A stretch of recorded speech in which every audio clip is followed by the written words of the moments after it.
Hello, everyone. Welcome back, Shroomy. Great to see you. Let's see, we've got Emma, Peter, Martin, Jay, Josh, Selena, Laura. Excellent. Uh, yeah, music stream indeed. Is it still in the Celeste music, Tristan, or have you gone back and put the other things in it? I I I, I greatly enjoy the Strawberry Jam music. Uh, Alrighty. So it's all Celeste for now. Good, good, good. Okay, so last stream we set a Philomeno with an interesting sort of Kropke variant, so that should be up in the not too distant future. I haven't put it in testing yet, so I have to test it myself. But expect that this week that will be up. Also, if you have any suggestions for the name for that puzzle, by all means, I would be happy to hear them. Also, if you watch that one, I'm curious if you think I should use, if it would be better if I used squares instead of circles. But anyway, we can get to today's puzzle that we're starting with. So as always, we're starting with the most voted for puzzle. So this puzzle was voted for by, oh, I'm very quiet. Oh no. Tristan can tell me if there's something I should do. It's possible it's because the fan or something. I don't know. Tristan will probably come in and interrupt me and fix it, I'm going to guess. But anyway, I'll attempt in the meantime. So this puzzle is voted for by 7 people. So David, Plonktime, Russ, AFK, Luda, Kajito, and Nordy. By the way, I should point out, if you do have voting privileges, so if you donate at the windmill level or above, you can go into the bucket and vote on lots of stuff, because there aren't that many puzzles that have a bunch of votes, so you can sort of sway what we start with. So, and a lot has been added to the bucket recently, so by all means, if you have the voting privileges, you can go use them and sway us to whatever you would like to begin with. All right, so let's figure out this. I think this is the first Shintaro Fushida-Hardy puzzle that I have done on stream, I believe. So we have chaos construction rules. So we need the digits 1 through 9 in every row and column and region, but we have to find the regions, and the regions are orthogonally connected. So for example, if I counted correctly, this could be a region because it is 9 cells. All right. So then we also have arrows, Selena's favorite. The digit in a cell with arrows is the total number of cells belonging to the same region seen by the arrows in the cell. That includes the cell itself. Entering different regions obstructs this vision. Oh, okay.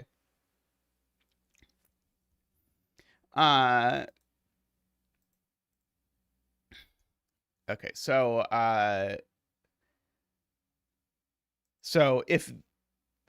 we don't have to worry. I was originally a little concerned that we were going to be doing one of those puzzles where like this could be a 3 if it's looking right and sees these, but things obstruct vision, so we don't actually have to worry about that in this particular case. So it's really just how far in that direction can you go. So for example, if this is a 1, then this is a region border. If it were a 2, then we'd have that kind of thing. Okay. I think the place to start is these 2 cells, which seem intrinsically broken to me.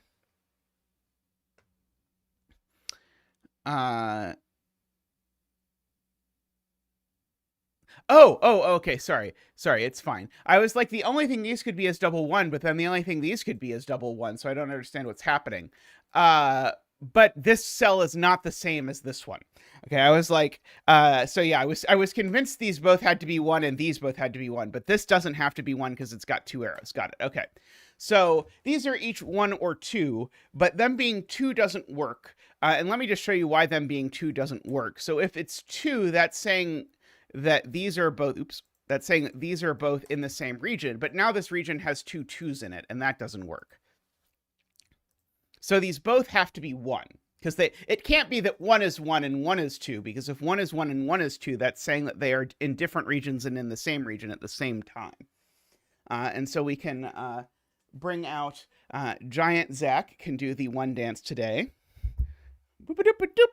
Woo! Ba-da-boop-boop-boop. Wah! Ba-da-ba-ba-ba. Wah! Ba-da-ba-da-ba-da-ba-da-ba-da-ba-da-ba. Wah! Giant Zach has been practicing with Zach to get the dances down.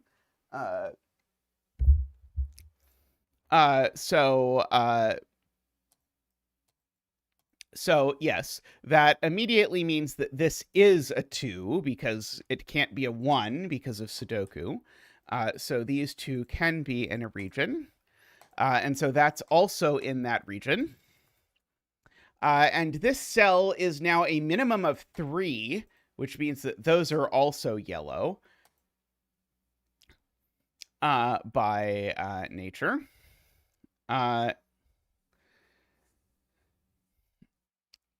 Let's see. Well, these 2 are different regions, but who knows what they are. This is also at least 3, actually. So go ahead and do that. Yes, this is also a minimum of 3, so that's also yellow.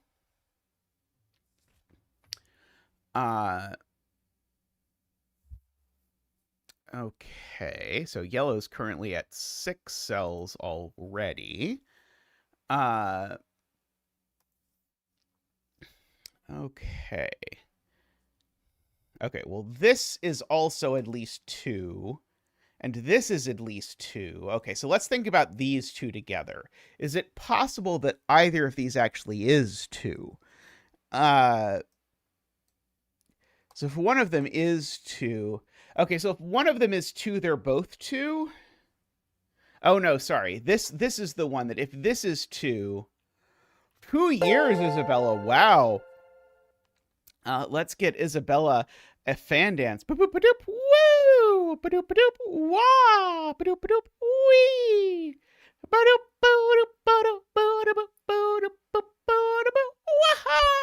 Thank you, Zach. And thank you, Isabella, for your support.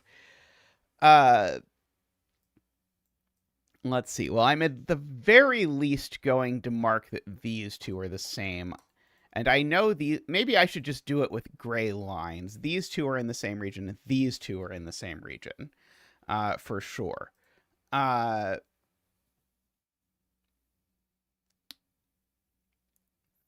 the diagonal arrows can't be very large, although I admit I was trying not to think about that. Like, how large can this arrow possibly be? I don't think this can even be 5. Oh, maybe it could be 6, 7, 8. No, I can't connect this. So this one can't even be as big as 5, actually. This one's only a 3 or a 4. Let's see. How large could this be? Let's see. Could do that. So this could be as large as 5, but no larger.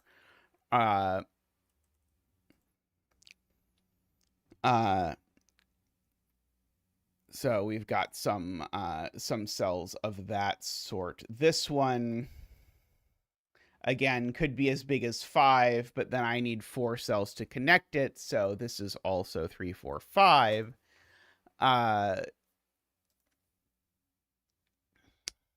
See. Likewise, this is 2, 3, 4, 5. Same reason that if I try and make this larger than 5, it doesn't work. Yes. This one's exactly 3. That's a good point. Right.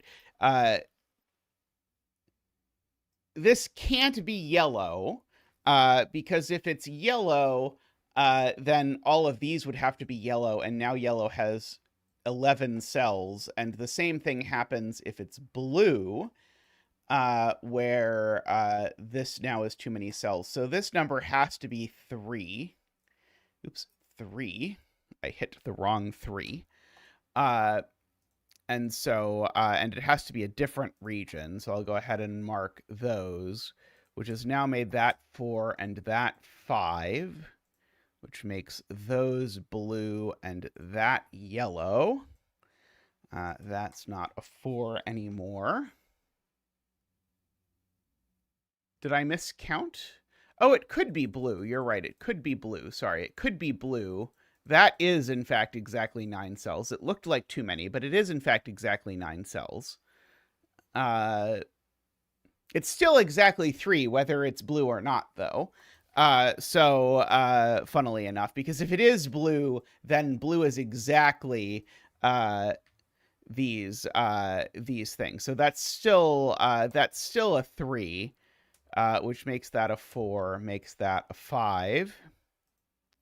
Whether this is blue or not. Okay, but now, once this is a 5, now blue has some extra cells, and now this 3 can't be blue anymore. So now that is green. These are, of course, 6, 7, 8, 9. That one's not an 8. That one's not a 9. One's not a 5.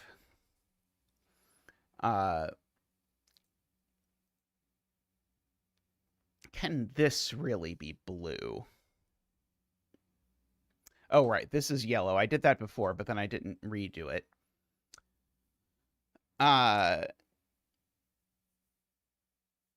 Maybe it could really be blue. Not sure.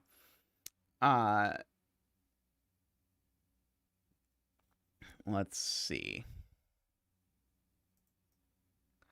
Certainly I need all of the cells in blue to connect this up, but yeah,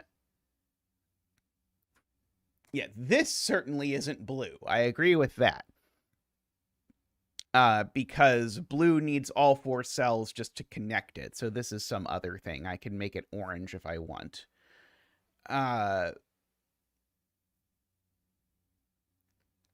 2, 3, 4, 5, 6, 7. Okay, so yellow has 2 more cells. One of them is over here. So if this cell is yellow,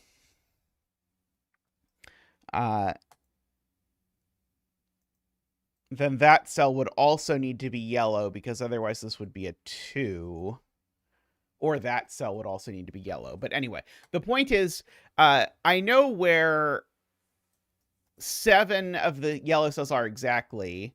1 more is over here. So if this is the last yellow cell, then that's 2, and that doesn't work. So this cell is never yellow. I agree with that. This is some other thing.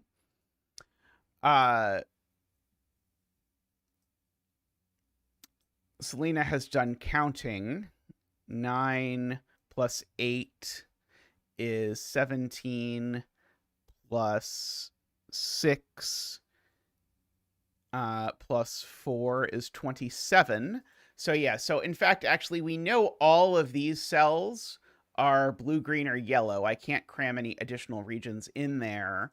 But because blue, green, and yellow have 27 cells total, that actually forces this shape up here, like that. So we can actually draw that in, which forces the exact shape of blue, because blue has to be connected, so there's no choice about that. And so now these certainly have to be green, at the very least. Again, there's only 2 more yellow cells, so there's no way that cell is yellow. Oh, in fact, this cell has to be yellow, because otherwise yellow isn't connected. So now there's only 1 more yellow cell. So that's certainly not that one. now, at least ostensibly, any one of these could be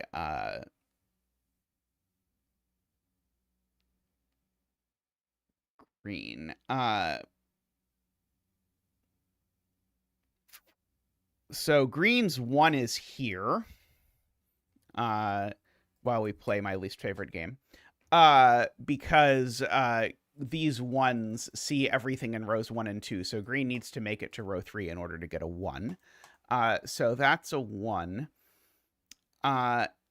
If this is... Yeah, and yellow 1 is here while we're at it. This just is a 3, by the way. Because I can count.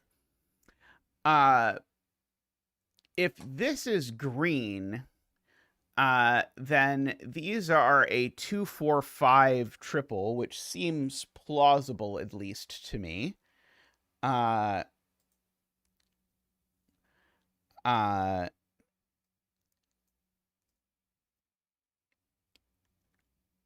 don't necessarily have any concerns about that right away. Let's see.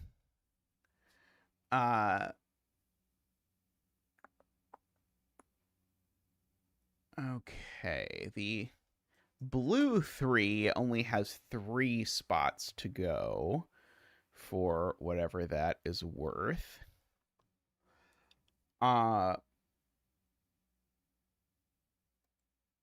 Well, this number is at least 2 now, so I'll go ahead and fill this in. So this is at least 2, so that cell's definitely orange, which forces that cell to be orange. And as previously noted, this certainly can't be larger than 4, given that there's a 5 in the column. Likewise, this number is at least 2, and so I can go ahead and fill those in as being part of the same region. And so that has to be part of that region as well. And this is a 2 or a 5. Yeah, I have a chat bot that blocks obscene statements. So it just auto filters them. So yeah, so this is a 2 or a 5. 5 seems very unlikely, but maybe it's possible.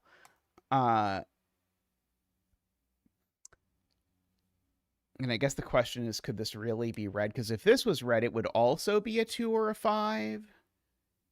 But if this is red, then one of them is 5. I think if I push hard enough, I can prove this can't be red, but I don't want to yet.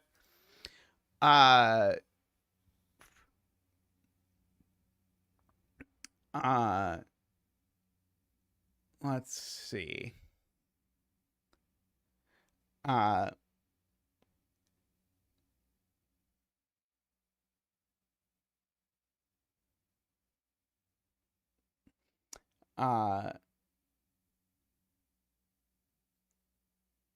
Okay, so what people are trying to say in a non-blocked way is that if I ask where the 5s are in green and yellow, the 5s in green and yellow are in rows 2 and 3. So we have like Zackwing on 5s that looks at this cell and makes it a 2. That is what people are actually saying. So this number is at least 5 at bare minimum. So if it's red, then that would mean all of these were red, which is assuredly not possible, right?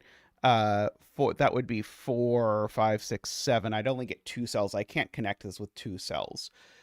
So this can't be red. We can make this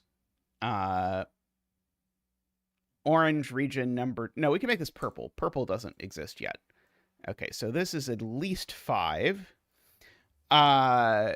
So given that, we know... Oh, and certainly not more than 5, as previously noted. So this is purple, and it's a 5. Oh, purple could be 1, right? Sorry, purple could be 1 now. Sorry, it was only when this... If this was red, it couldn't be 1. But so this is 1 or 5. The 5 is... really tricky, but there are enough cells here to sort of shove another region down here. This isn't 2 anymore, so that makes that orange, which makes that orange. let's see. If this is 4, then that's also orange, for what it's worth.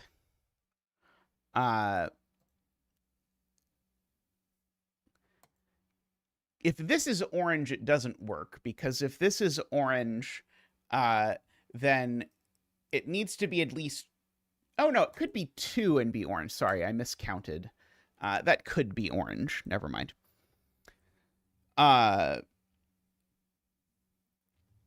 Okay. So...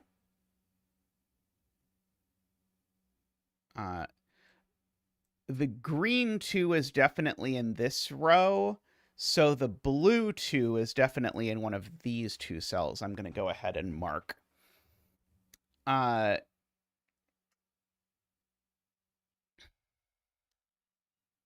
Right, the 8 isn't red, is what chat is pointing out. And since the 8 isn't red, that means this cell is definitely red, which means this cell's definitely purple. And actually, this cell's definitely red as well, which then forces that this actually is a 1. So great catch on chat that this could be have been a 1 the whole time, because now this has got to be purple again. The reason why, by the way, why the 8 can't be red, which took me a second to see, is because this 2 points at it.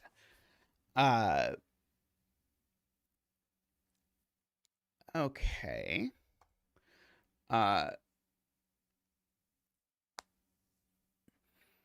So we've got that. So this digit's at least a 5. This digit's at least a 6. And at most a 9. Sorry, this could be the 5 as well. These are from 5, 6, 7, 8, 9. That's the point. Okay, so all of these, 1, 2, 3, 4, 5, all of these are in the same region. And that cell, therefore, is not in that region, for sure. Because if this cell was in that region, that would make this region have 10 cells already. Okay. So...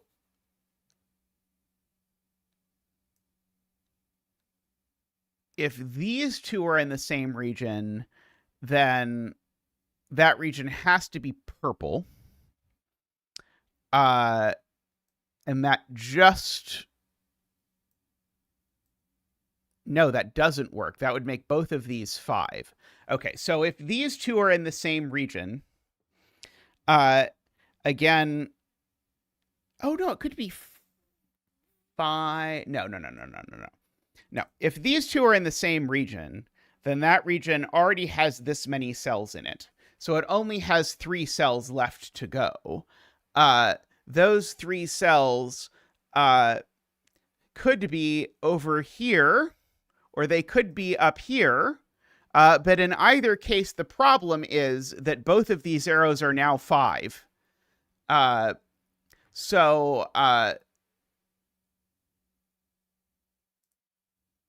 Okay. Emma has a better way of seeing it, which is a sort of principle of inclusion-exclusion method, which is to say the minimum sum of these 2 cells is 11. So they can't be in the same region unless they see 2 cells in common, but the only cell they both see is that one.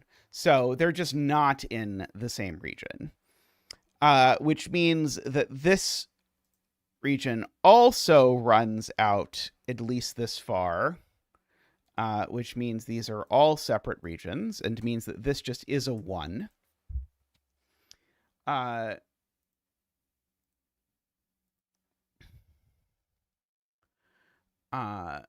feel like now this region is almost assuredly purple, but we'll see. Oh, right. It needs to run out 1 more because it's not at 9 cells yet. So this isn't a 5. It's at least a 6.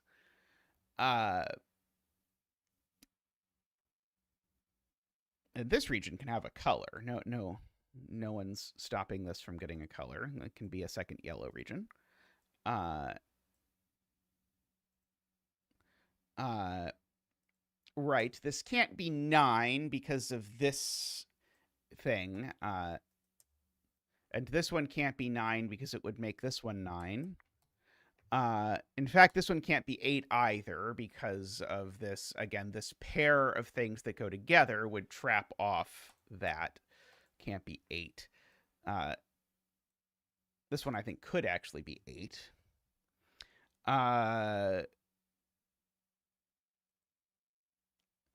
Okay.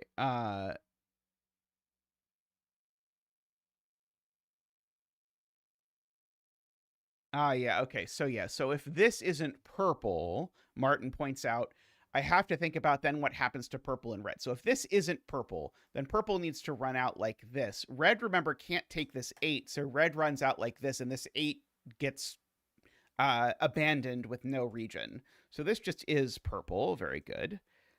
Okay, Tristan, people are now continue to be convinced there's an audio issue. I don't know exactly what it is, but if Tristan doesn't respond shortly, I'll go hunt him down and he can fix it. Okay, so now 1, 2, 3, 4, 5, 6, 7, 8. Okay, so this is only at most one more. There's an audio issue, Tristan, that you need to fix, I think.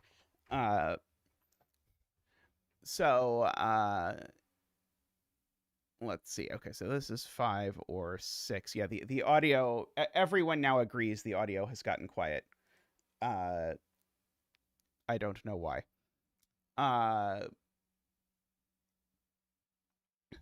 Let's see.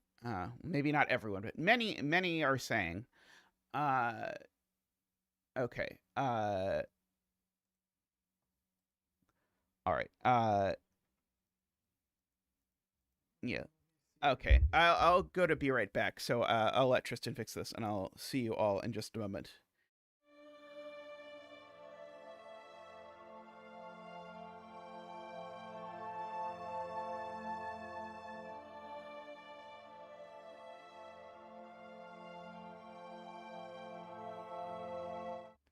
So what Zeta has failed to recognize is that I can't actually fix this while he's on Be Right Back.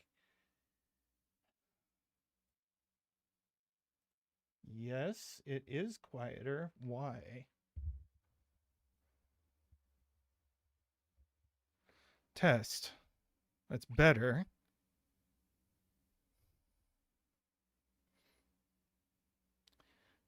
Let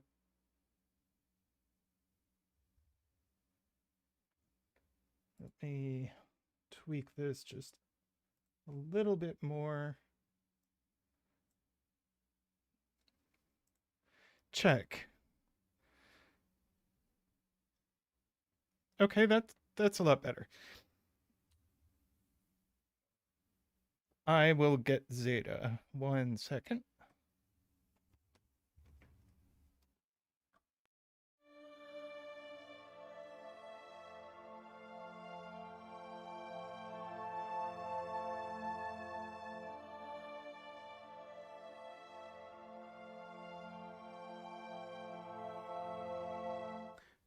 Woohoo! Everyone say thank you to Tristan. What were we doing? Some sort of puzzle thing? You're saying this could be an orange too. I did want to double check the fact that I think Laura said there's only 3 ones left in the whole puzzle. Oh, and they're all in here, which has interesting Sudoku implications. So at least 3 regions touch this this square. For what it's worth. Oh, there's a 1 in column 2. Oh, this is the other column. Sorry. Column 7 is the other one without a 1. And that one's not, sorry, that cell's not a 1.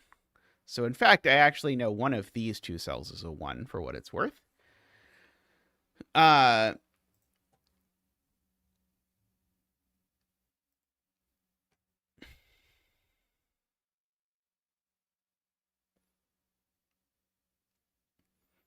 if this is purple, then that cell is a 1, because I do need to put a 1 in row 8. And so I guess I could actually just go ahead and mark that the 1 in row 8 is in one of these two cells.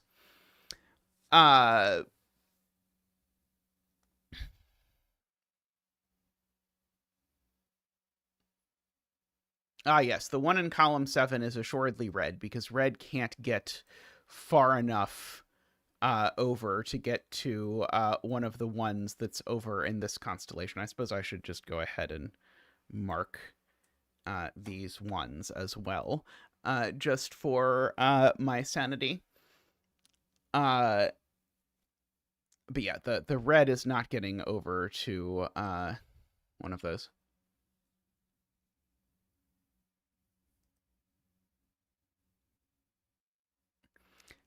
Is that true, Selena? When I did it before, it looked like if this is an orange and it's 2, that it would force orange to take all of these cells, and then it looked like it was okay. Yeah, I did this math before. We're thinking, oh, if this is orange, then that's also orange, and it takes these 2, and it gets to 10 cells. Unfortunately, I did this all in my head before, and it turns out that it doesn't work. Which then convinces me it probably is orange. I do know that this is in some other region, so I can at least blacken that border.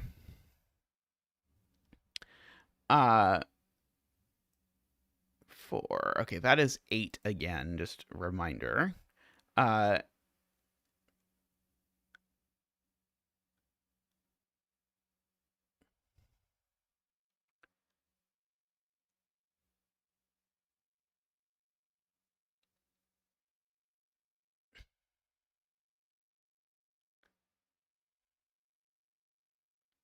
Oh yeah. That's gorgeous. Okay, so Isabella has a really smart spot about what happens if this is purple.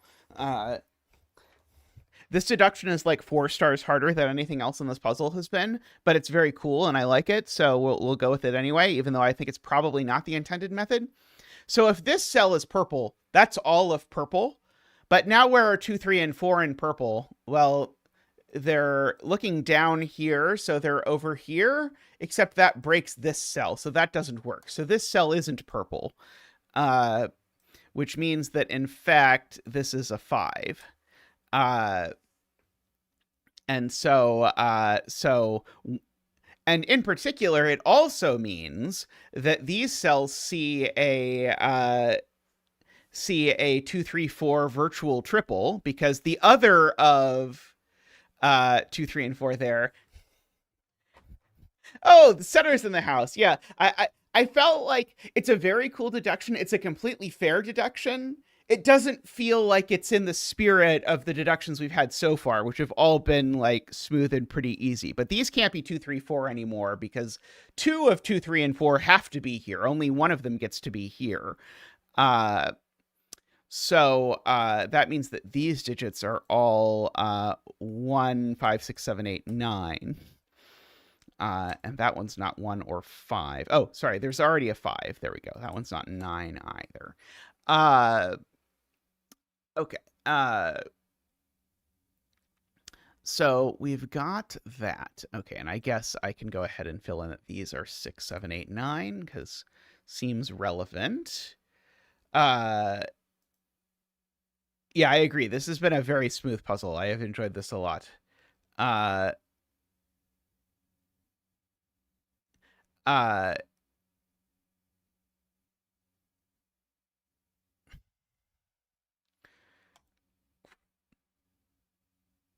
Right. Okay. So yeah, this number can't be, I mean, so it can't even be a 5. So this number assuredly can't be larger than 5. It can't be a 6. Without either becoming yellow or being a really absurd orange. So this is certainly 2, 3, 4. So that does indeed give us a triple in this column. So that makes all of these actually 6, 7, 8, 9, which is quite large for this cell. Because now this cell is big. And we know it's not yellow, remember, because that would break this. So this is some other thing. It can be blue region number 2, And so we can get up to 1, 2, 3, but we still need 4, 5, 6 at minimum. And remember, that means that's blue as well automatically. So we've got this at least. There's no way this is a 9, right? 1, 2, 3, 4, 5, 6, 7, 8. Okay. Well, it's not super helpful, but it's not a 9. I was hoping it was going to turn out I knew more than just it's literally not a 9, but it turns out all I know is that it's literally not a 9. Okay, so this is either a 2, or it's certainly at most 5. So I can fill in that this is 2, 3, 4, 5. The version where it's 5 might break, but I don't know if I want to push too hard on that yet. There are already 3 of 6, 7, 8, 9 in blue. Yeah.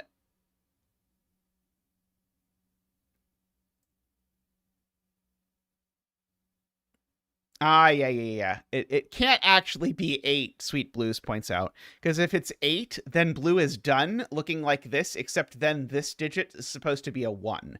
So actually, it's not 8. Yeah,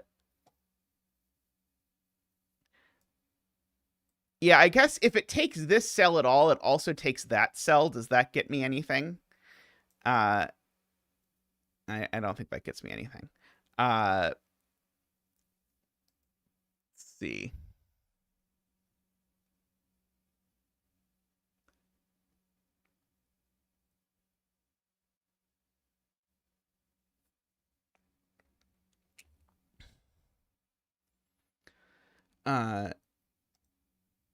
Oh yeah, second blue is going to have to get a 1 over here, right?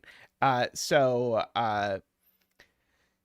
if blue is 7, remember blue takes that cell as well, and so then blue doesn't get a 1 at all, right?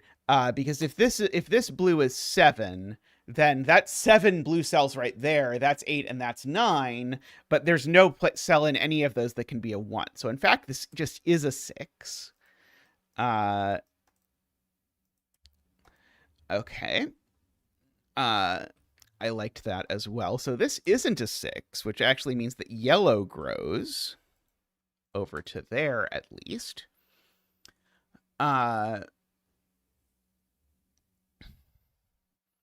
So if this is yellow, that's the same 7, 8 as that digit, which I was hoping was going to break purple. It would break purple, but in a completely ridiculous way. So follow me on a journey that I'm certain is not intended, but that I saw. So we're going to use anyway because I really liked Isabella's point from before.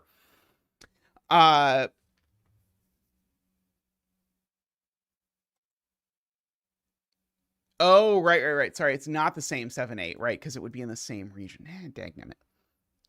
It was going to be a cool journey too. But yes, I was just saying that if this was in the same thing, it was going to repeat. But that's, of course, not how this works.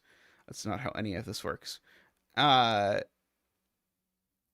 I actually know this digit and this digit are different for what it's worth.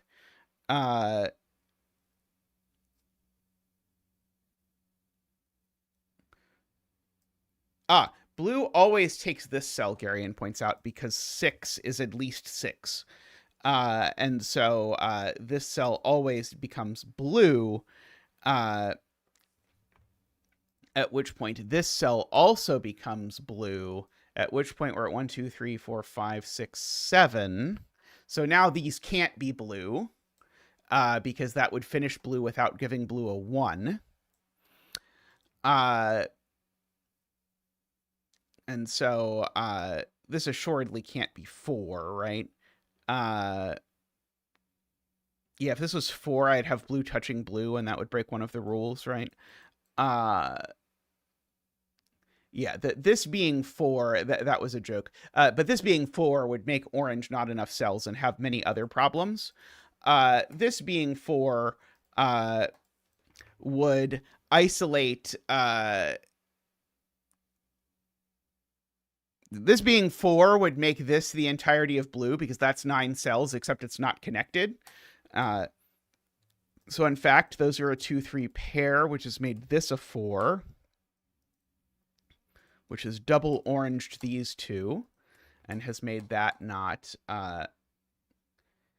the thing.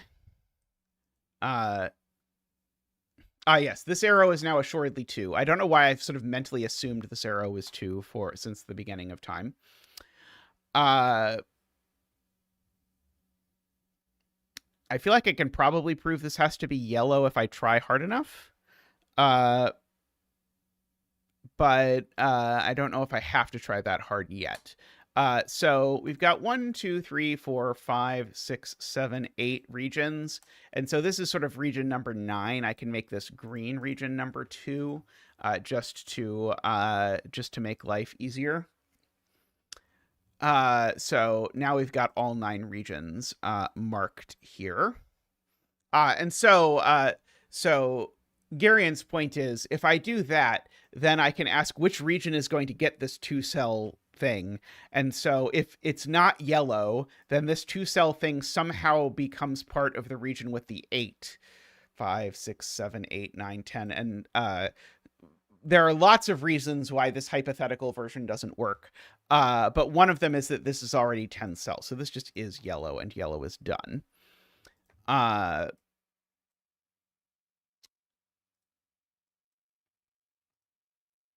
Okay, so which region takes this cell then?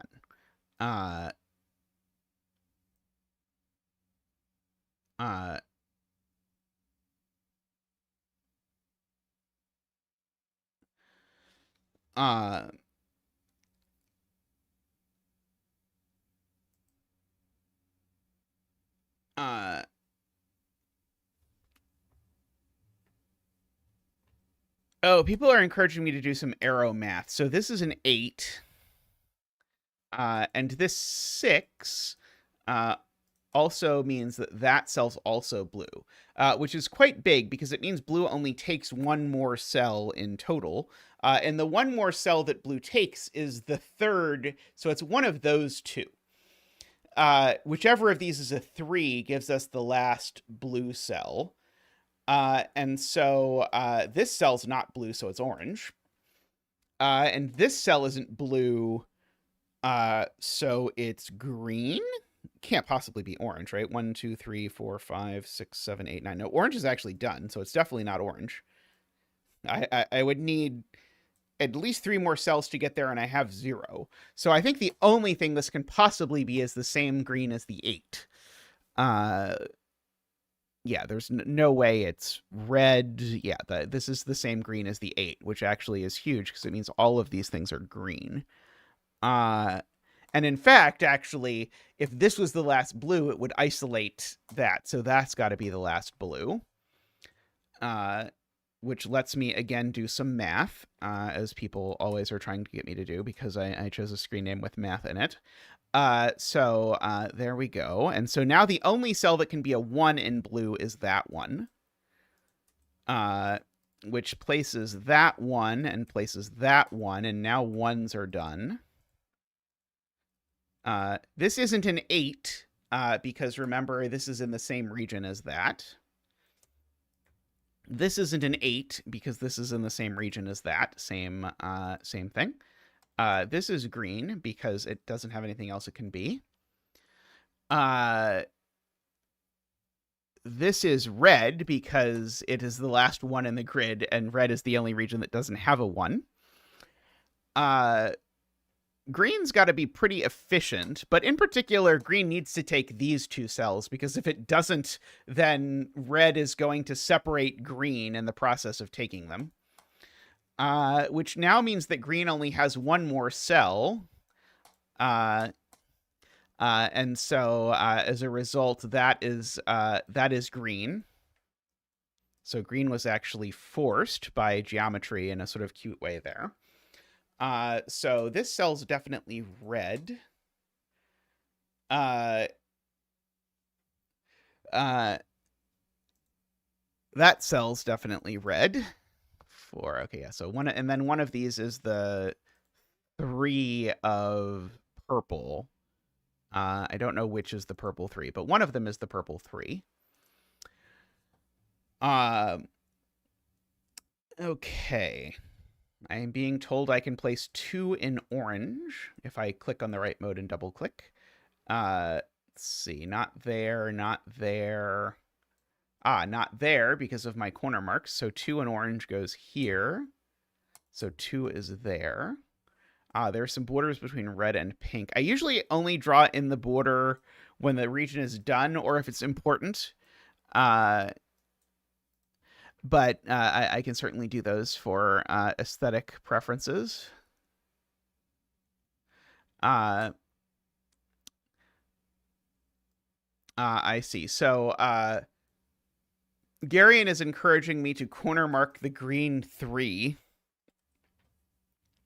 And hilariously, the green 3, despite having 4 options, always sees that cell. So that cell's not the purple 3. So therefore, this cell is the purple 3.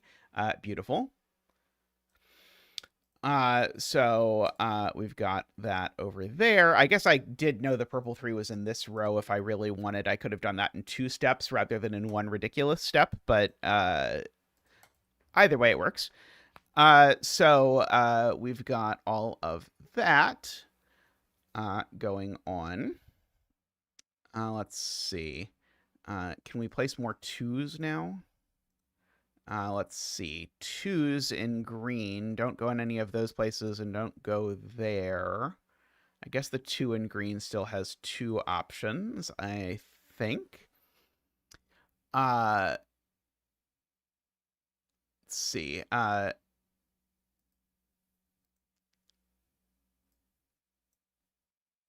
see. Daniel says no, just 1. Did I miss a 2 somewhere?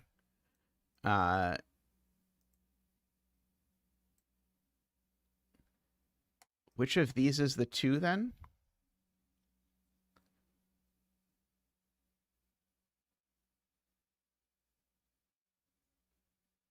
Purple 2 is just in this row, right?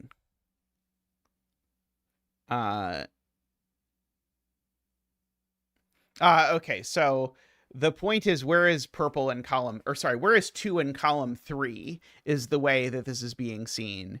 And so it's not in either of these cells, not there and not there. So the only place for 2 in column 3 is there. That's different than saying that green's 2 only goes in one place, though. That's a completely different argument, but that's okay.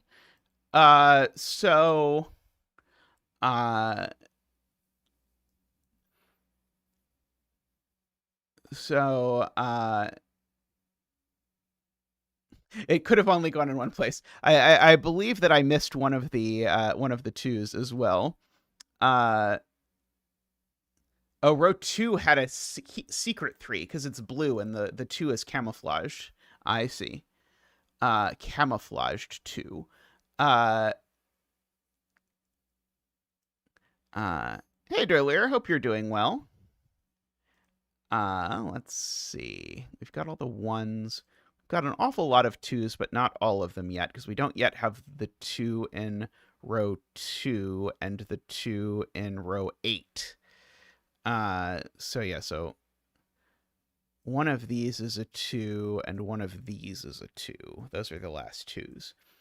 And green does need a 2, so if this is the 2, then that's the last green for what it's worth.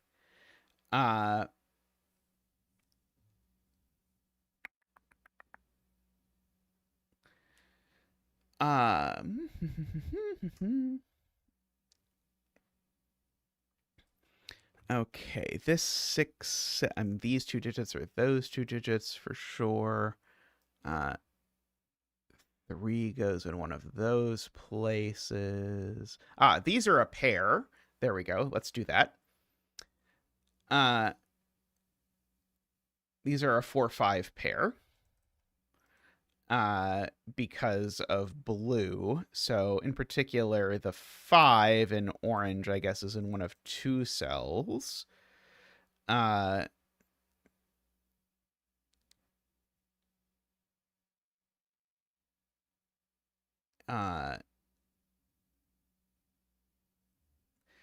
let's see. Oh, I should have looked at this 6. That should have been the first thing I filled in, because that 6 goes there, which makes that a 7. And now those 6 and 7 in purple go here, which makes that a 9. So we have that. These are 2, 4, 8, 9. One's not a 2. That one's not a 2. That one's not an 8. Let's see. It's not a 7. Okay, where's the 9 in column 2? It only goes there, which makes these a triple of 3, 7, and 8. And in those, that one is the 3. So that's the 3 over there. Those are a 7, 8 pair. So now in orange, we've got 5 and 6 left. So these are a 5, 6 pair. Somehow not resolved. So this cell's not 5 or 6. Could still be 3. Or 4, not 5 or 6. Could be 7 or 8, though. How many 3s do I have left? Can't be that many. Yes, this is the red 3. Many in chat are pointing out. Not 7, 8? Yes, not 7, 8, because there's a 7, 8 pair in the row. So this is actually only a 4 once you remember that there's a 7, 8 pair in the row. This actually sees a bizarre 5, 6, 7, 8 quadruple. So this is a 5 or a 6. I don't think I know which one yet. These are a 3, 6, and 8. That one's not a 3.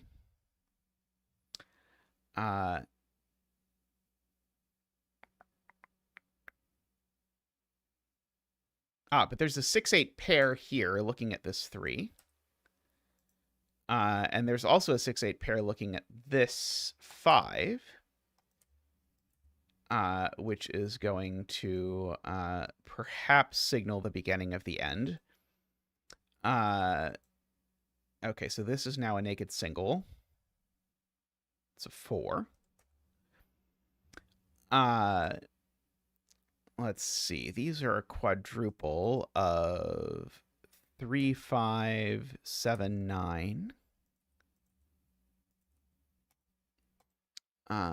Just for the record.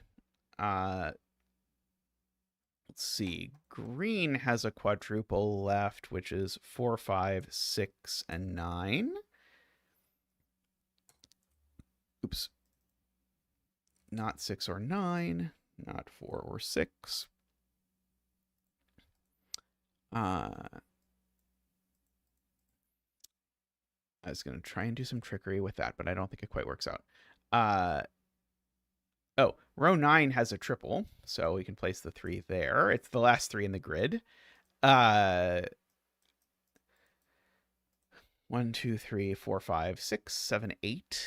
That one's not 7 or 8. That one's not 8. Okay. Oh, blue has 1 cell left. Very good, very good. That's a 6. That's an 8.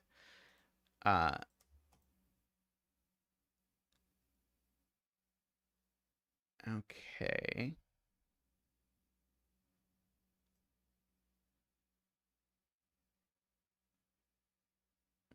The yellow 8 has to go here if you actually look at it. It has no choice. Regardless of what cell yellow actually ends up taking. So these are a triple, actually, now, of 3, 4, 5, 6, 9. Okay, and so the last yellow cell is 7. So one of these two is the yellow 7. Whichever one is the yellow 7 certainly rules 7 out of those two cells, which places a 7 there, actually, meaning that's not a 7. This is a very captivating end to this puzzle. That's a 4-5 pair, actually, which does a lot of work.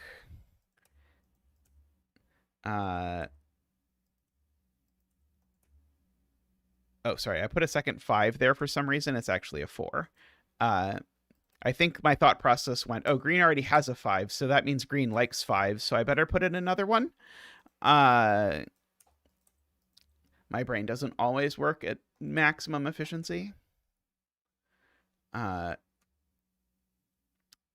see. Hey, Smitha, how are you doing? So yellow needs a 7. It's definitely that 7.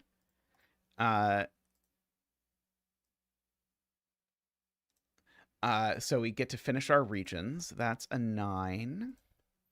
And then let's see. We can do like a mark to finish this. 4 and 5. Very nice puzzle there, Shintaro. Loved that all the way through. Alrighty. Great puzzle to start off. I am going to take a brief break to stretch, and I'll be back in just a moment with more puzzles. So see you all shortly.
right. Welcome back, everyone.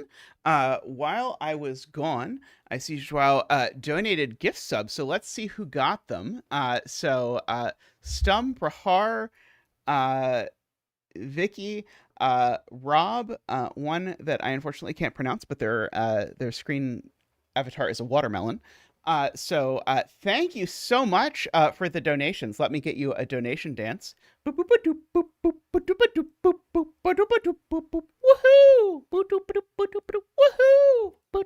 Woohoo! Thank you so much for the donations, and enjoy your Zach emotes, everyone. Suika is the Japanese one. Thank you, Isabella. Greatly appreciated. Alrighty. So we're gonna do this somewhat ambitious J Dyer puzzle. Uh,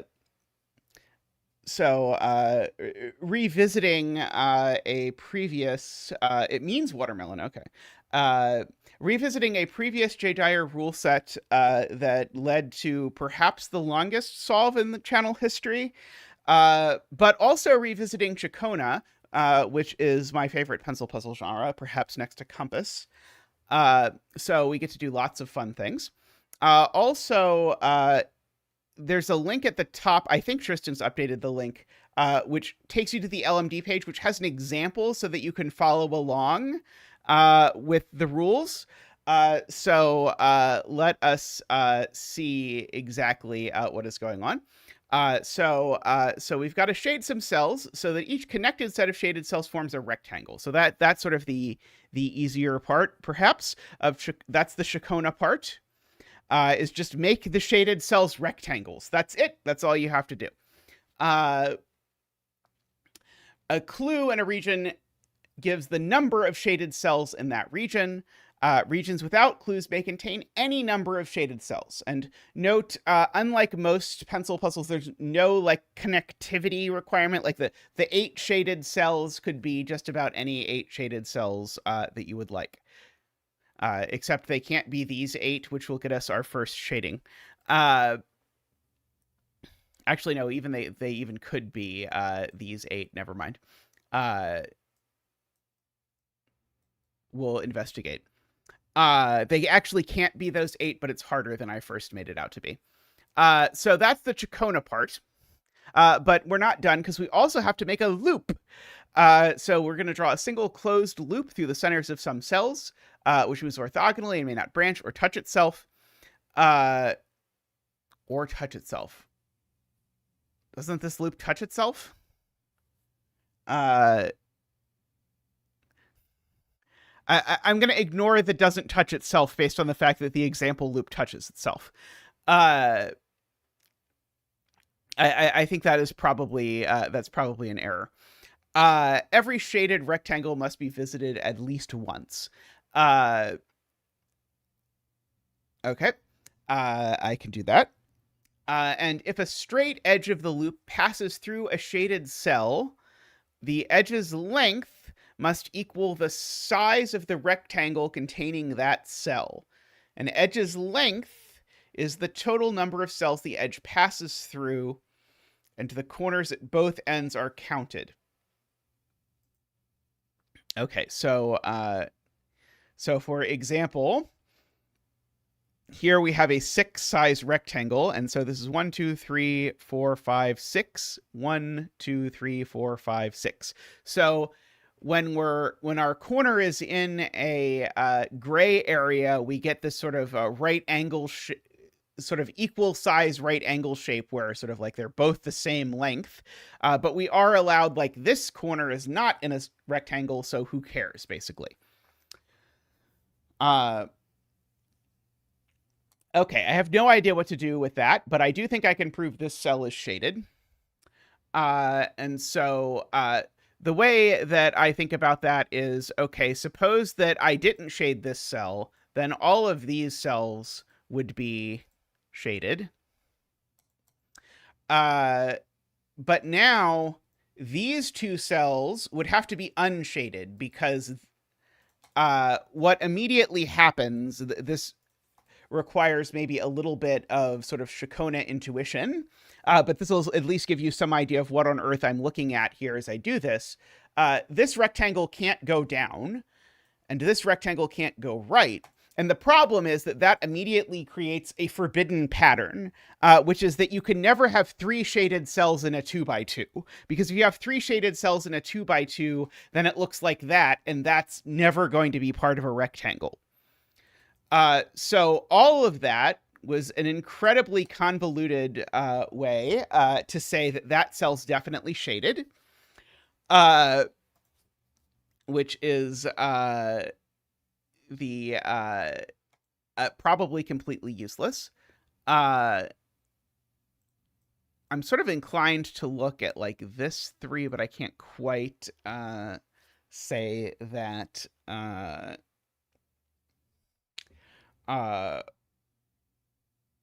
Oh, I bet there's more I can do. Like if this cell's unshaded, all of these are shaded, and that definitely breaks too, because that would force all of this to be shaded.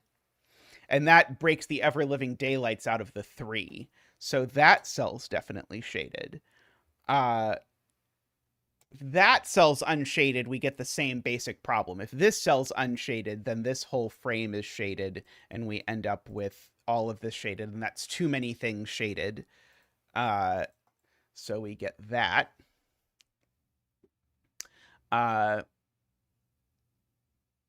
Yeah, if this cell is unshaded, then we get this whole frame shaded. Then we've now shaded too many cells, but of the 4... okay, if this cell's unshaded, that seems plausible. If that cell's unshaded, that seems maybe plausible. Oh,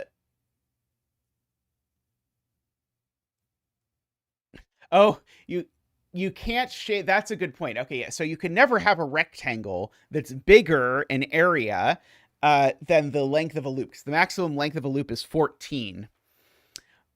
So that is an excellent point. So we should not make any rectangles that are huge. That's a common thing in Shikona, is that often you have a rectangle that just ends up being enormous, and that's okay. But it's not okay in this, because every rectangle is visited by the loop.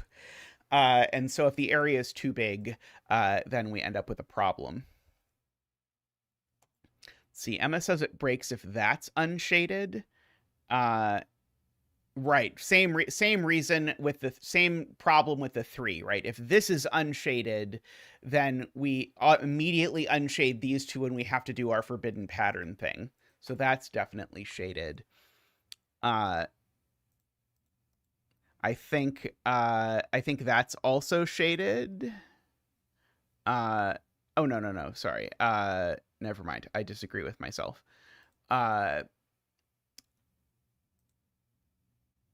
Let's see.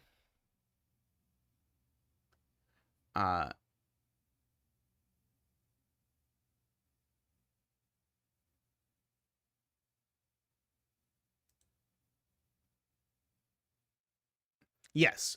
By Selena's theorem, this is definitely shaded, because if it was unshaded, all of this would be shaded and my rectangle would be too big.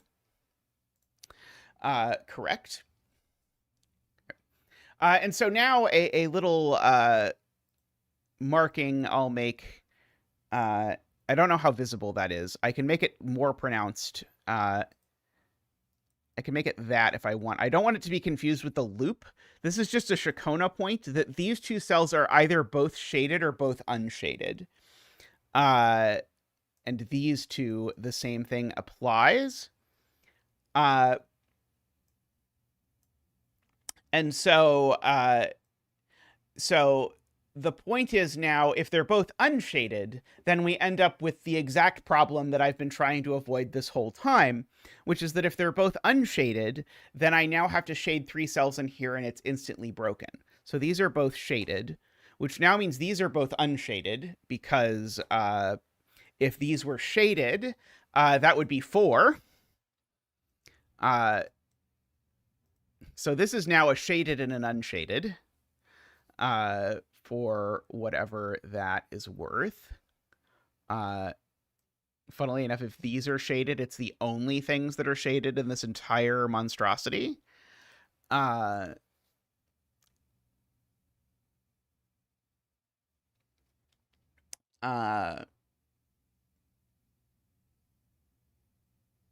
It's what I usually do. I usually like this to be my unshaded color. We can do it with green if you prefer. Let's see. Yeah, so these two go together. So if these two are unshaded, all of this is... that doesn't work. So these two can't be unshaded either. If these two are unshaded, then all of this is shaded, but now that L shape forces these two to be shaded, and that's 4 shaded cells in this rectangle. That doesn't work. So these are shaded.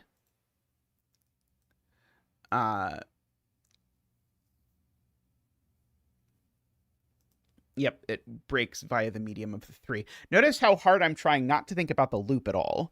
Because I know absolutely nothing about the loop. Basically, until we get a rectangle that's 1 by 1, I'm not going to know anything about the loop.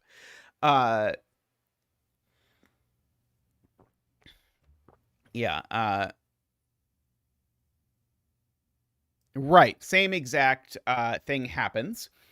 These are now either shaded or unshaded, chat points out.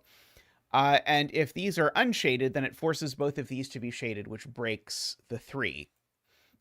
So those need to be shaded, which means that these are unshaded. And now if you look at that cell now has to be unshaded, which means that cell is shaded.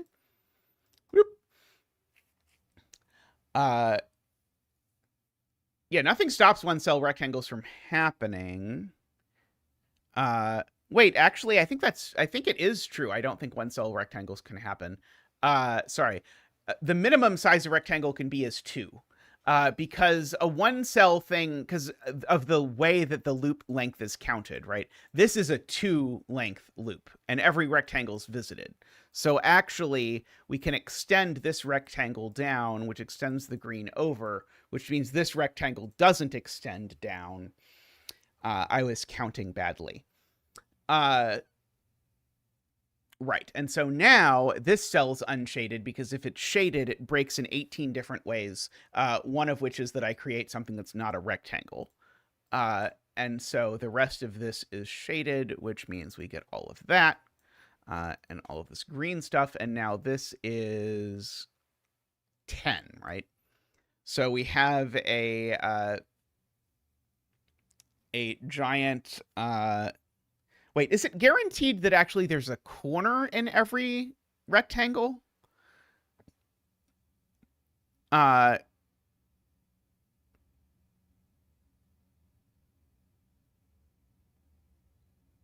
okay, sorry. Yeah, if a straight edge of the... But it applies if the loop passes through the rectangle no matter what. So that's actually key, because if the line passes through, the line still has length equal to the size of the rectangle. So there can't be any loop in here, because if there's any loop in here, it's going to pass through here, and I can't have a line of length 10 passing through this rectangle. Uh,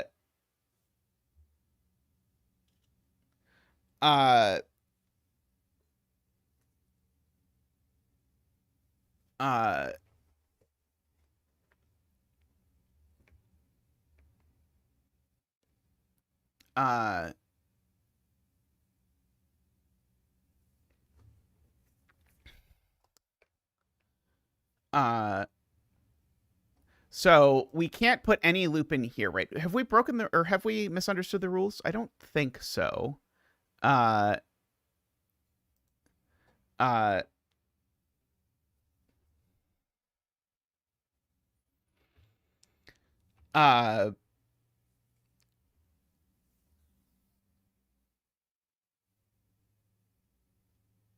but I'm slightly concerned about this point about what if no straight edge visits it? So what if I have a 1 cell rectangle and it's only a corner? Is that okay? Because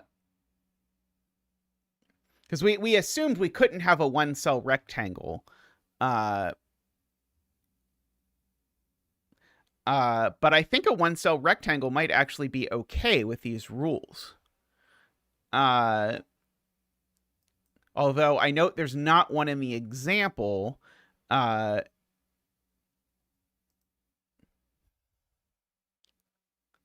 But I don't think there's a rule that says anything about that, right? The last rule, Martin says, if a straight edge of the loop passes through a shaded cell, the edge's length must equal the size. Yeah, I agree. But just to show you an example, but the corners are part of the edge isn't the relevant part, Selena. The relevant part is if a straight edge of the loop passes through a shaded cell, blah, blah, blah. I think that we're intended to interpret that it doesn't work, but I think that in the interest of making the rules a little bit tighter, it's not, because this sentence just doesn't apply. There's an if at the beginning of this that's not met. This is an implication, but I think it's intended. I think it's intended to work that way. Let's see. Okay, there is in the LMD page, there's this sentence which reads, point of clarification, if a corner is in a shaded rectangle, this still counts as both connected edges entering the rectangle, so both edges must match the rectangle's size. Okay, so there's a clarification in the rules that makes it, or in the LMD page that makes it clear. Okay, so in that case, I'm happy with everything, and I'm very happy to say that none of these things can possibly have any loop in them, because if they did, it would cross through this rectangle, which isn't possible because this rectangle never has size 10. So we can like rule out loop from any of these cells ever happening. 2, 3, 4, 5, 6, 7, 8, 9, 10. Unfortunately, yeah, I mean, for me, the full rules are always the ones on the LMD page, so I'm not going to complain too much if the rules in the Sudoku pad link aren't full, because the Sudoku pad link exists at the LMD page. It's like when people complain that the Cracking the Cryptic rules were vague and complain to the setter, but Cracking the Cryptic always rewrites the rules anyway. The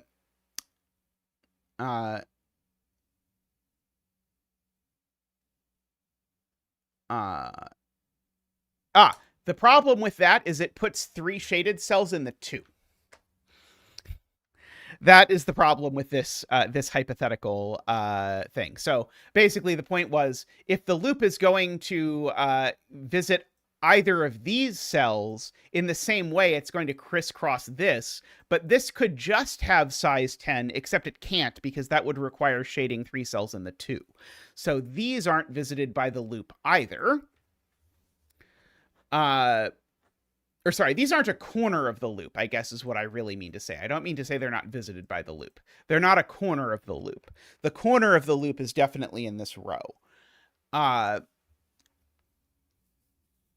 Which means the loop goes horizontally a bunch in this row. Let's see. I don't know if it starts here or here. I'm not sure yet, but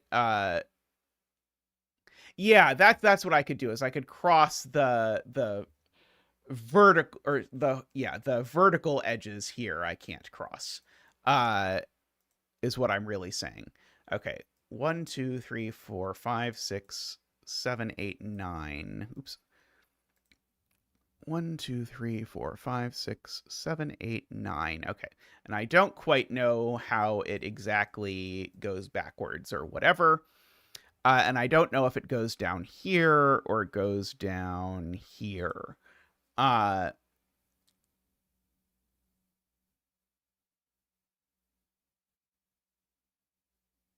Right. So Kale is pointing out this cell can't be shaded, or it would be an isolated 1x1 rectangle, which we've said we're not allowed to do. So we can at least unshade that cell for sure. So that is handy. I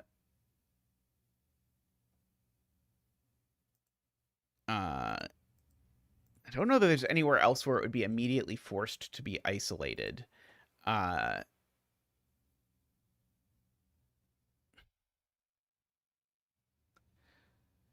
on earth is happening with this, though?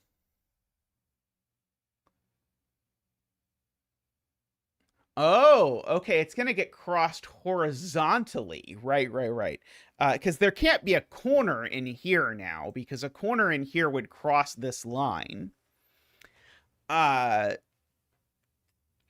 Yeah, so it's going to be in this. So there's going to be a loop that's going to cross this horizontally twice. Because I can't sort of, the makes sense. Okay.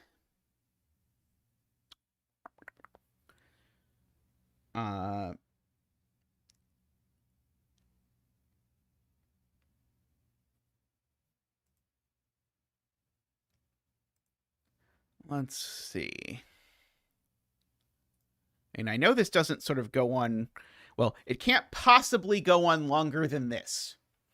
In terms of this rectangle's fate. Because it would then breach the 3. But I don't quite know yet.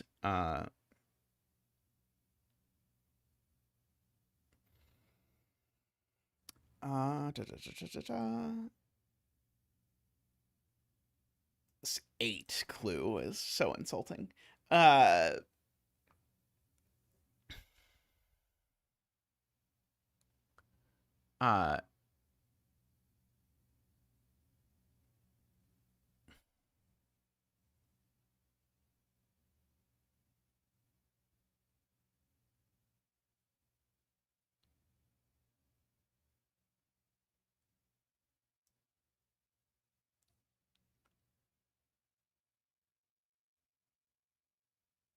Right. When the line ends, so there's 2 horizontal lines going through here. One of the lines needs to turn up, which means that my 2 lines that go through here like this, right? Because the one needs to turn up at the end regardless. 1, 2, 3, 4, 5, 6. Yeah, so that's exactly 6. Now, 6 you can see is not enough.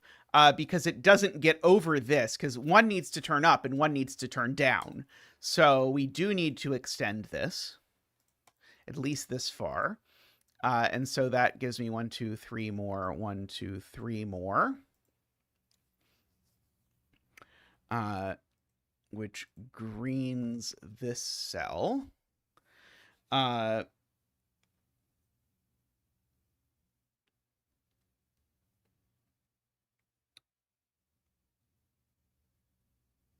Yeah, this 4 has a 10 length segment in it, is what Isabella is saying, I believe. Right, and if it's 12, now it hits the edge. Right.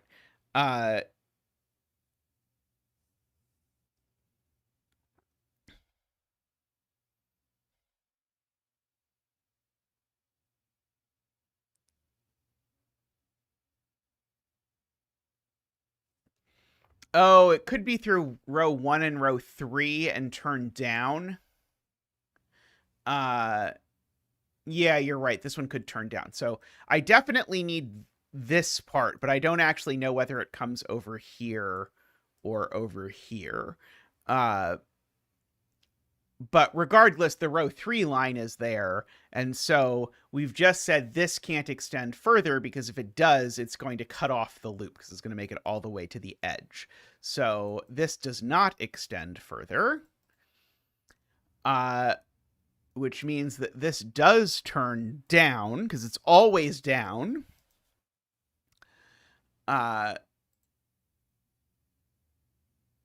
2, 3, 4, 5, 6, 7, 8, 9.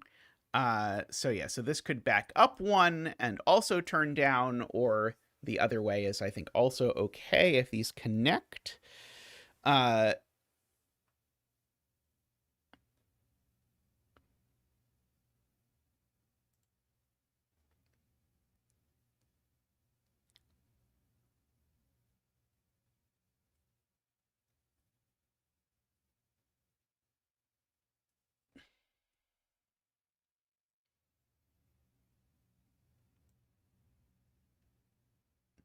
uh, yeah, Kale is asking about which of these cells can I really shade?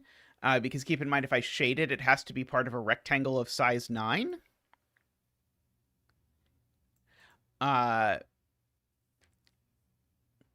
and I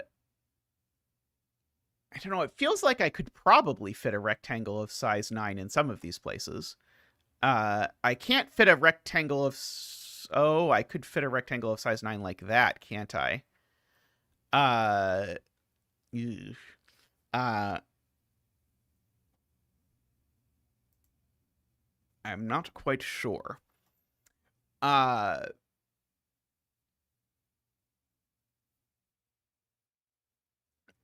Uh... Oh, right. The rectangle can't also touch this edge, because this edge, anything on it has to have size 10. So no rectangle can touch both lines, right. So if I try and fit a 9 size rectangle here, it can't go down, and then it's definitely going to break. Likewise here,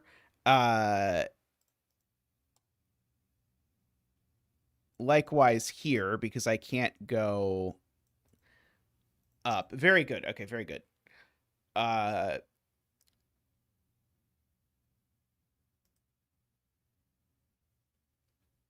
Here we can maybe just get away with it.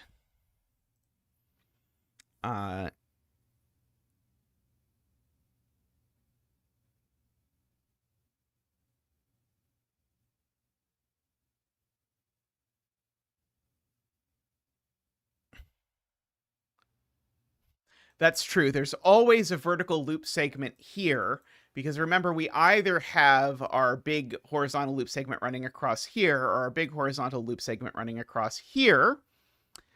Both do that.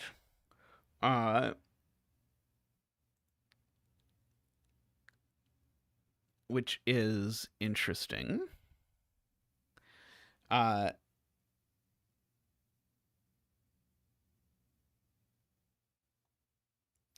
If these join, then I have to unshade all of this. And I've still got to shade 3 things, which would have to be like a 3x1 rectangle. Is there any way that works? I don't think so. Although I admit I'm having a hard time imagining how this 3 clue is ever possibly going to work.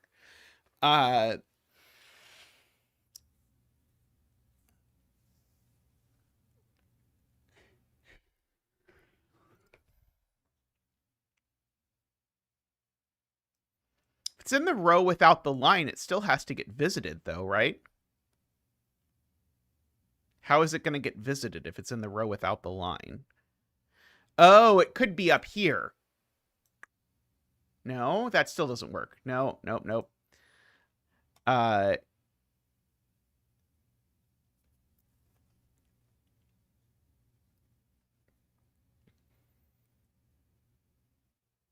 Oh, it could be like a length 2 one at the end. We could have like a 2x1 rectangle over here, and then some rectangle down here that does something like that ish.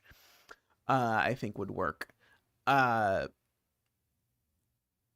I think actually it's fine to have a 2x1 and then one sort of stray one over down there.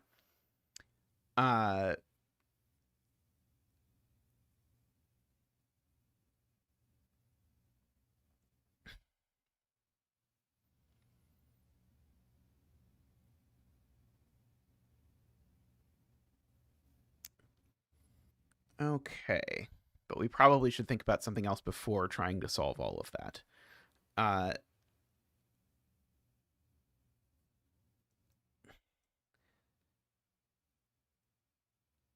Can these three be shaded? If so, that one's shaded, and that's probably okay.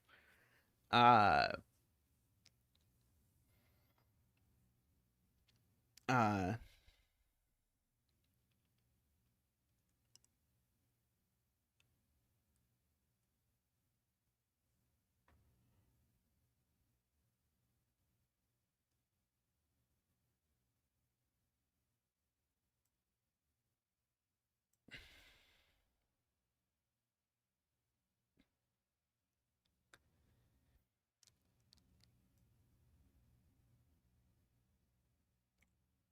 yeah, I agree about this 4.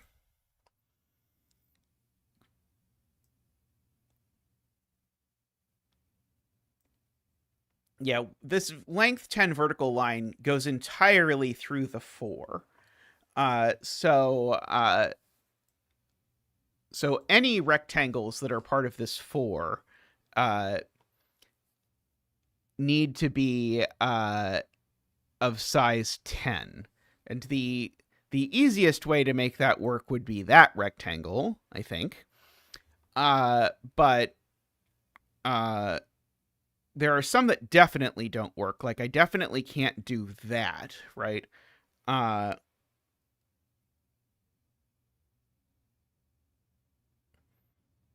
uh uh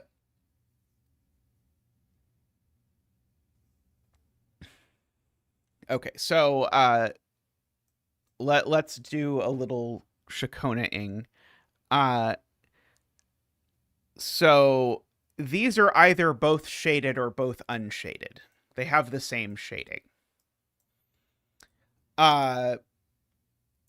Because if only one of them is shaded, then there's either 2 shaded cells up here or 2 shaded cells down here, and that gives us our sort of forbidden pattern of this little L shape. Now, the world where these are unshaded, I think, breaks instantly. Because if these are unshaded, then I've got to shade like this.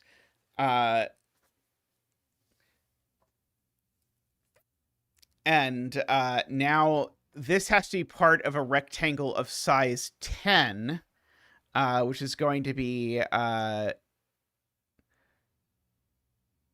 3, 4, 5, 6, 7, 8, 9, 10.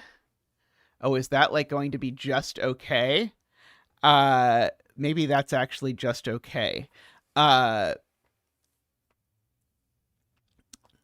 uh, I may be okay with this world, actually, regrettably. Uh, Selena fears that this is the correct world. Here we would, of course, have to do this. Okay. Uh,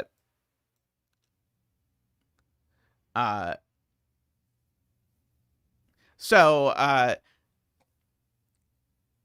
the corollary of these two having the same shading is that now these two have to have the same shading, because either these are both unshaded, in which case everything else is shaded, or these are both shaded, in which case we get across the whole way. So we sort of have stripes here like this of all the same shading. And I might as well go ahead and mark that in my other 4 since we've just gone ahead and proved it.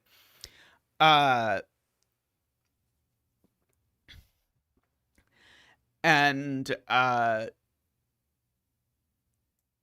the world where this is unshaded, I think, breaks very quickly, right? Because if this is unshaded, then these are all shaded, and I need to grow this to be size 10, and that either grows up through 3 cells of the 2 or right through 3 cells of the 2. So that doesn't work. So this is definitely shaded.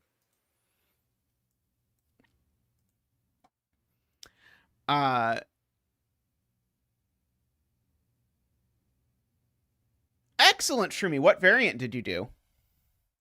Uh,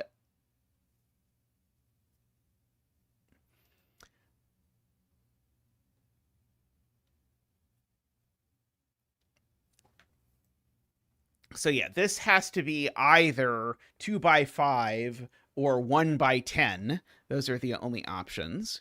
And, well, it's certainly not 1 by 10. So it has to be 2 by 5, because if it's 1 by 10, the reason why that doesn't work is it goes through the 2. But the 5 dimension can't be this one, because it will break the bejesus out of the 4. So this always extends over to here. And then it's really actually always stopping there. And it's a question of, are these also shaded or are these also shaded?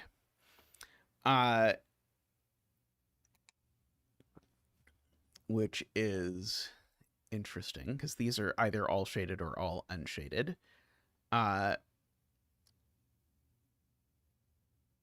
Let's see. And we've only got one more to shade in this whole area, so that's interesting.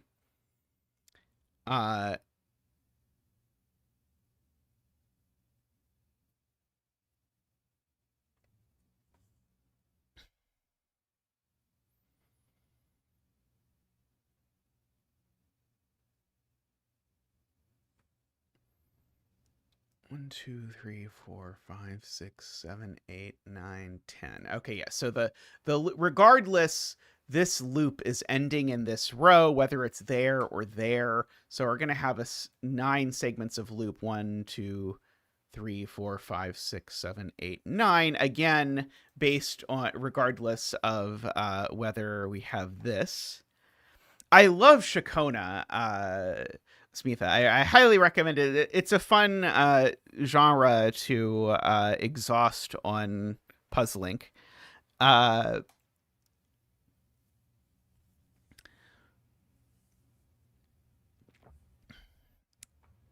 Let's see.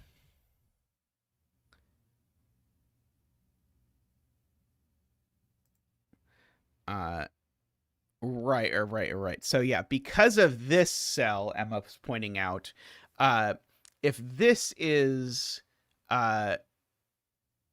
gray, it instantly greens all of this, and this gray is at most of size 2. That doesn't work.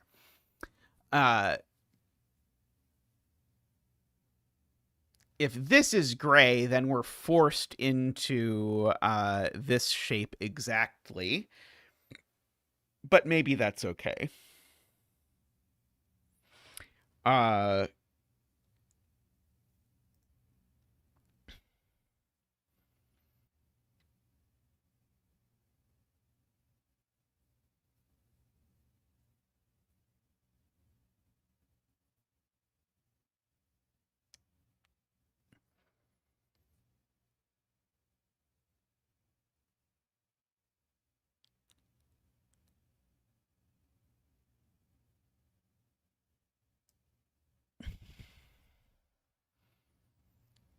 How are we getting too gray in here?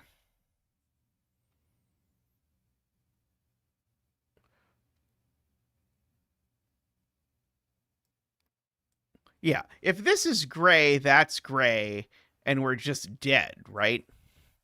As if this is gray, that's gray, and then it's green on both sides, because remember, every rectangle needs to have size 2. So we end up looking like this, except now this is like completely unvisitable, because the only line that would fit down here would be a thing. Yeah, so this is definitely green. It's going well so far, Jay. I felt good that I remember some things about Shakona. Okay, and exactly the same problem happens if I make this gray. So, in fact, I need to make both of these gray no matter what. But now the point is that this rectangle can't end here. So in other words, this can't be green, because if this is green, then this rectangle, again, has to grow, because I can't have a length 2 thing through here. So we'd come up here, except now I'm obligated to be length 10, and I've broken the bejesus out of the 2. So we come over here like that. I really feel like this is going to end up being 2 by 5, but I could be wrong. Oh, if we have another 10-cell region, we close the loop. Can they not be offset? It would go 10, 10.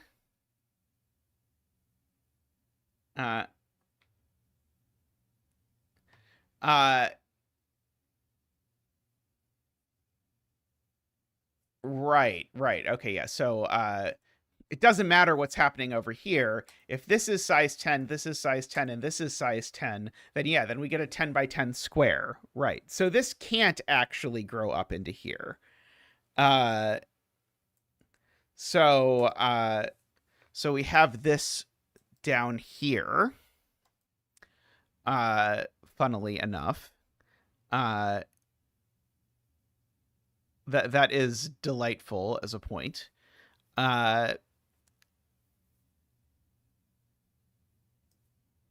We do have to visit this. And I can't currently visit it because I can't visit it by turning down into it. It's too big. Well, sorry, I can't visit it by turning down into it from here. It's too big. So, oh, but I could... Wait, can I turn down and then sort of... No, I can't zip back under. That's way too, thing.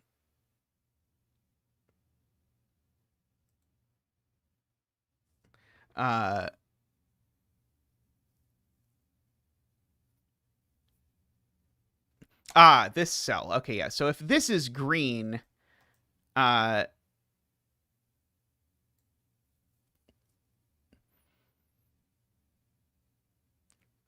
does that immediately follow? I'm not quite sure.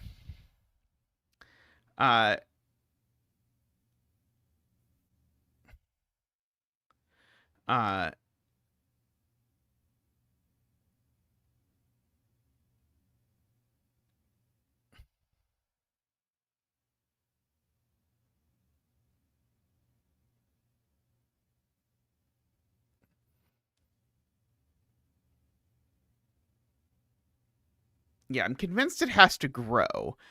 So what it can do is it can sort of meander back through like that. Okay. Right. And so now the point is, now what's the biggest this could possibly be? 1, 2, 3, 4, 5, 6, 7. The biggest it could possibly be is 7. But that's not possibly going to work because I can't fit under here.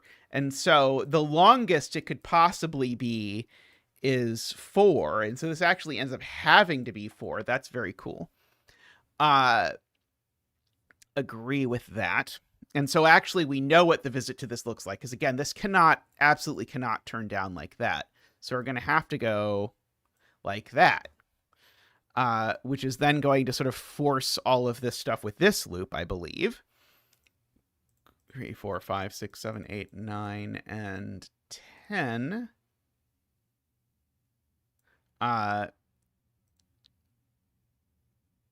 Like that.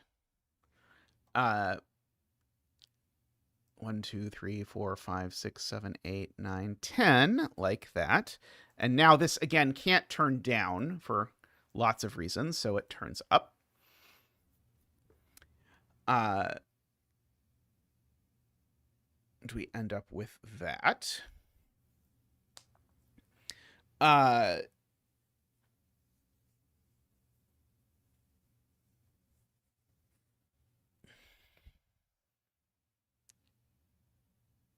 Right. This line needs to turn now because it's now 1, 2, 3, 4, 5, 6, 7, 8, 9, 10. Boop. Like that.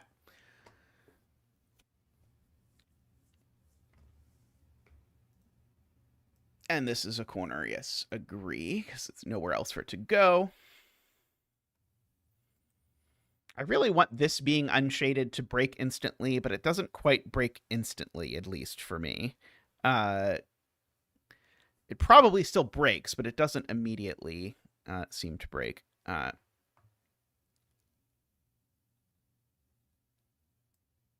Right. This can't go. This can't keep going. It must turn. Uh, we know because of the fact that that is length 4. Uh,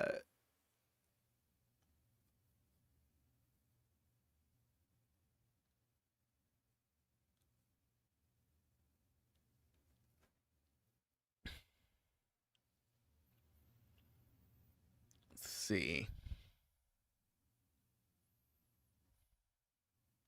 Yes, yes, yes. If this is shaded now, we get our 10 by 10 square loop again, as noted. So this is certainly unshaded.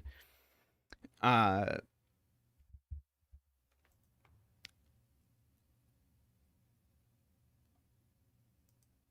yeah, if this is shaded, we're sort of forced into doing a 5 by 2. That doesn't work. Uh,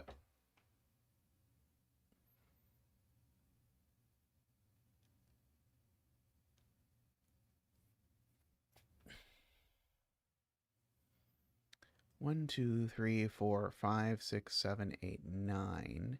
So if this is shaded, then I have to go 9 down. 1, 2, 3, 4, 5, 6, 7, 8, and I don't have 9. So yeah, so if this is shaded, it would have to be part of a 9 rectangle, but then this would have to go down 9, and it can't go down 9.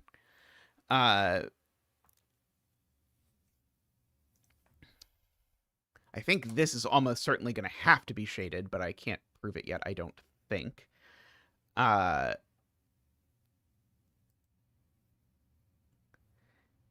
Yeah, if this is shaded, it doesn't work at all because I can't shade 2 of these. Remember, there's already a shaded one in here. So if this is shaded, then I definitely run into problems because I have to go that way at least a little. Likewise, if this is shaded, that is utter nonsense. And if this is shaded, that is even more nonsense. So we get all of that. And now this can't be shaded because it would be an isolated 1 by 1. And this can't be shaded because it would be an isolated 1 by 1. And remember, we aren't allowed isolated 1 by 1s. Uh,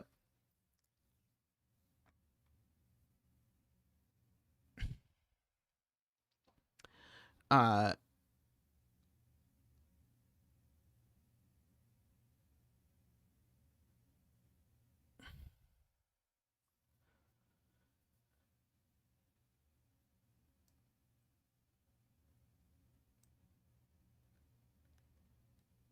yeah, okay. So now I can't do the 1 by 10 in this row. Because if I put a 1 by 10 in this row, now this is going to cross it. And that's going to again create the 10 by 10 square. So this isn't shaded anymore. So this is all shaded. And so this is all unshaded. Get rid of our reminder shady bits. This is also unshaded.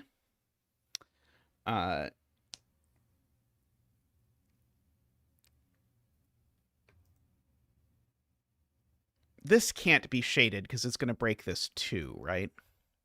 Yeah, this can't be shaded because it's going to grow into this 2 in an unpleasant way. Because it's either going to grow that way or grow that way, and both of them break the 2. So that's unshaded, and so that's shaded, and it grows. So that's unshaded, and these are both shaded. That's unshaded. Uh,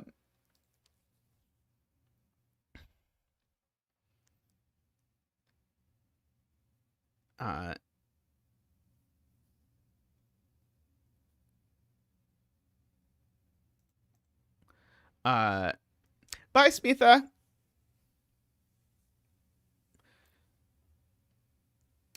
Okay, so we're again back in this position of these two are either both shaded or both unshaded. So sort of we've got a stripe of 2 here in some way or another.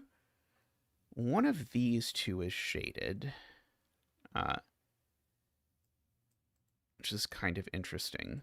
If it's this one that's shaded, then that's shaded, and we've got a little rectangle here, but that's probably okay. We've got plenty of room to come bounce over here. We do have to visit this rectangle someday, but that's probably okay.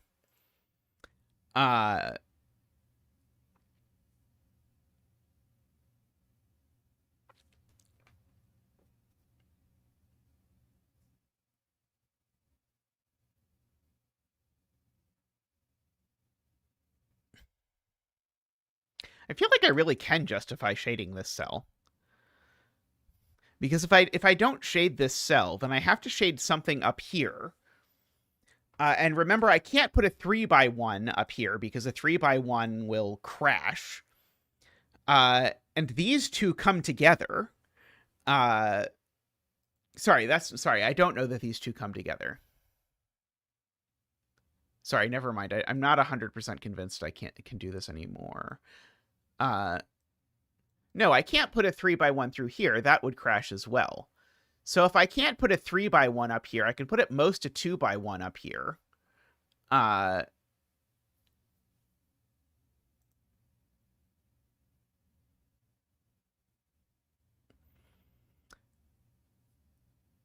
So I think this just has to be shaded, but I don't love my proof of it, and I'm afraid I'm missing something. But I really don't. I feel like I'm saying something that's more muddled than it needs to be in order to say this, but I just can't imagine how possibly it could work, because I would have to have a 3x1 up here. Like, these can't both be shaded, as noted by Emma.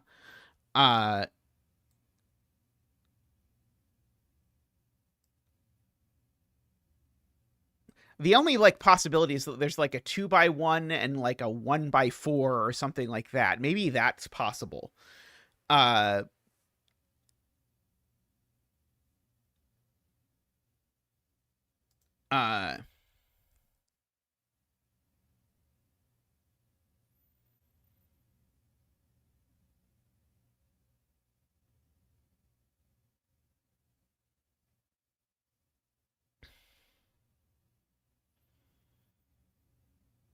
I'm trying to think if I can do any shading by this 3.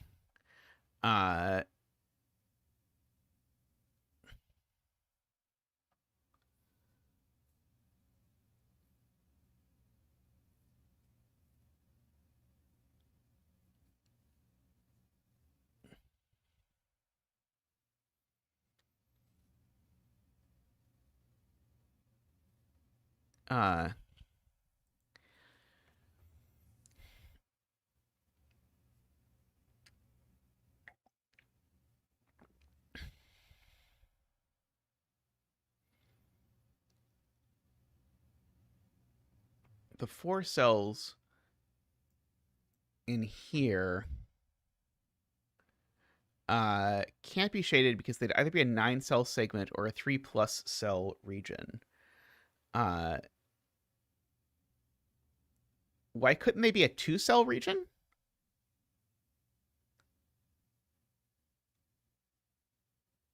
Oh, right, because there's a 9-cell horizontal line going through here, right? Because there's either this line or this line. One of those two is there. And so whichever one it is, even if this only goes up above, then the line can't work. Right. Okay, yeah. So I agree, because the line segment is still going to have to go either up or down. Okay, so none of that is green.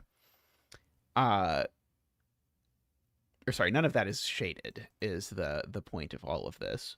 So I think it's probably going to be like that or something.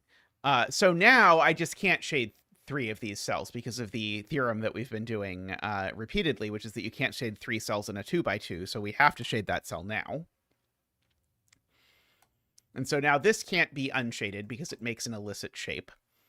These are now either both shaded or both unshaded, so they're both shaded, and that's unshaded, which sort of percolates around my my thing over here. And so now this is of size at least 4. So this is 1, 2, 3, 4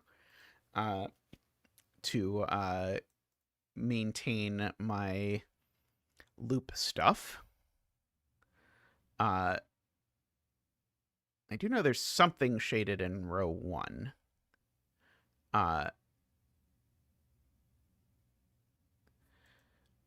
Over there, for what it is worth.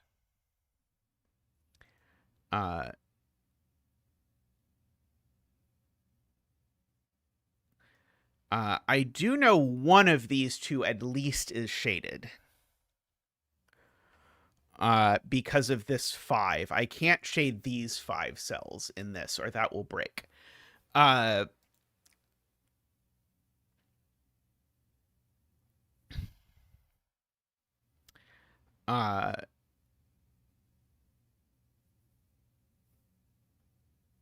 in fact, if I unshade this, I think it just becomes impossible to fit 5 shaded cells here, right? Yeah, because if I unshade this, then by my argument,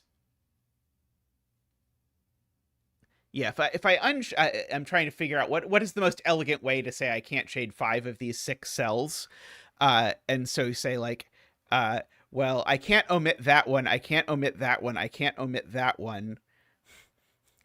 I can't omit that one or that one, and I certainly can't omit that one. So this cell's always shaded, or I'm never getting to my 5. So this actually goes down like that. So that goes down 2 more. 1, 2, 3, 4, 5, 6. That becomes green. So I only get 1 unshaded cell in here now, because that's 6 cells that could be shaded. The 1 unshaded cell certainly isn't this one, because that would give me an L, and I can't do that. So that's shaded, which means that's shaded, which tells me where the unshaded cell is. So that's shaded. These are unshaded. This goes down 2 more. Okay, and it can't go down any further, or the loop would crash into the X. Thank you so much for telling me to put that X there earlier. I think it was Martin who said, definitely put the X there. So we have that 8.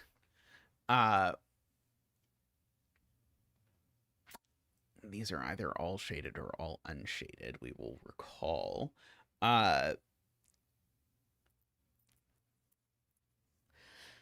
Let's see.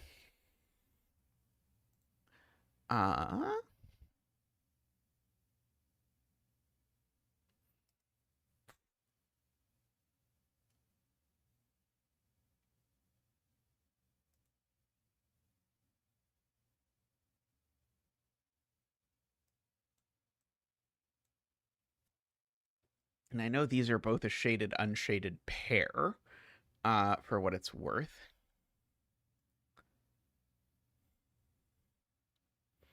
I don't quite know what way this loop turns just by loop parity stuff, do I? I don't think so. I think because I have both of these, I think I probably know something by loop end counting about whether they go the same way or different ways or something.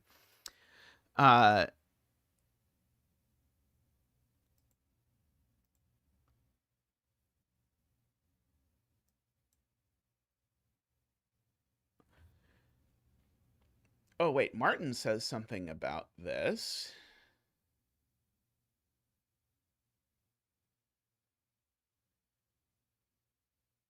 Okay, so by counting loop ends over here, they both turn the same way. And if they both turn right, then we end up with 2 loops. So they both turn left. Okay. Good, good.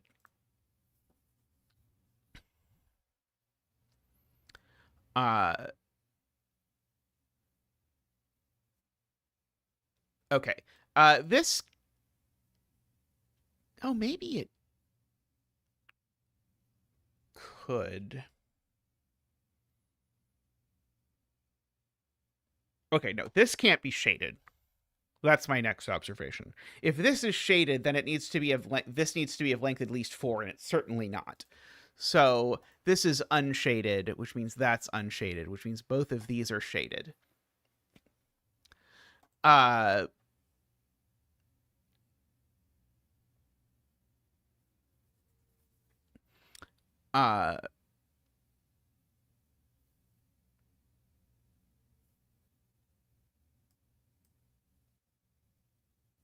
It is 4, so it could be 2 by 2, or... Oh, it can't be 1 by 4, because this is not of length 4, right?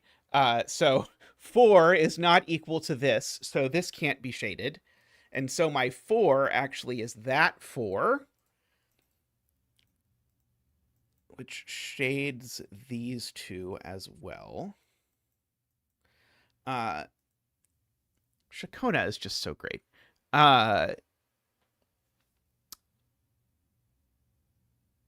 Okily dokily, as they say. If this is shaded now, it's part of a 1x8 rectangle. I guess that's technically maybe possible. In row 11 now, this is length 4. 2, 3, 4, which means this is of size 4, which means we can finish it. Like that. And now I certainly can't fit an 8x1 rectangle in here.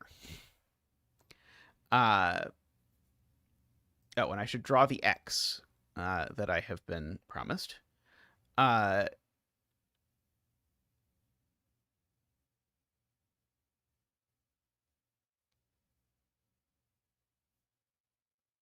This is now a corner, I see. And it now goes through a length 4 thing, so 2, 3, 4 ends. And so this is also of length 4.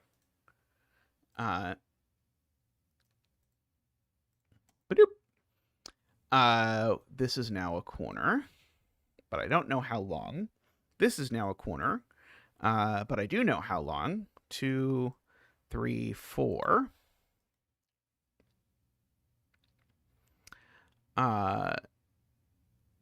Okay, well, this is unshaded because if it was shaded, it would be 1x1, and we can't have 1x1s. If this is unshaded, we create a 1x1. Can't do that. Because if that was unshaded, this would be a shaded 1x1, was my point.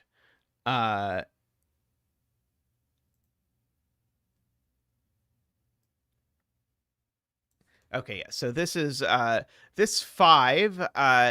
We've got to shade 5 of these 6. It's certainly not the Z pentamino that we shade. It's not the T pentamino that we shade.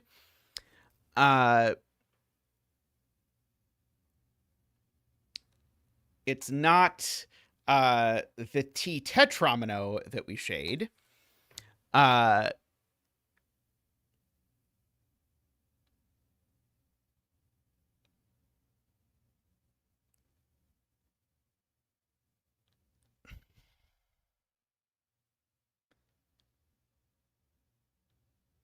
Oh, only one more cell is shaded in this 3 region. Sorry, I had... thank you for pointing that out, Joao. I had totally missed that I had 2 shaded cells in this region already.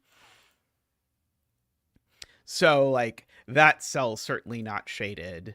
That cell's certainly not shaded.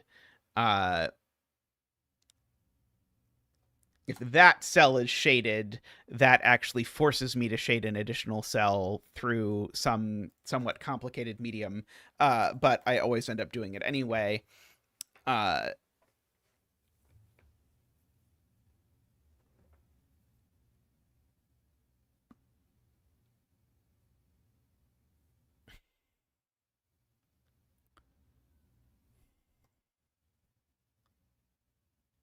Yes, if this cell's unshaded, then we create a very funny shape where all of these are shaded, which eventually forces it to break. Very good spot to Isabella there.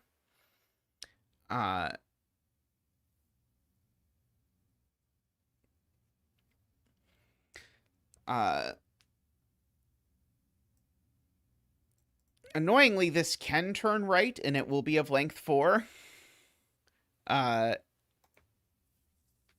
Yes, this rectangle can't extend down. Good. So this is an honest-to-goodness length 5 rectangle. This is certainly green, because otherwise we create a none rectangle.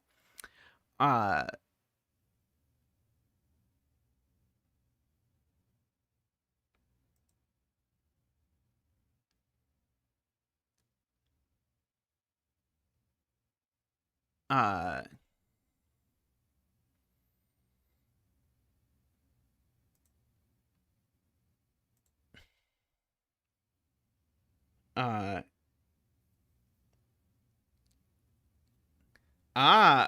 So Martin is looking at this and seeing what happens if this turns up.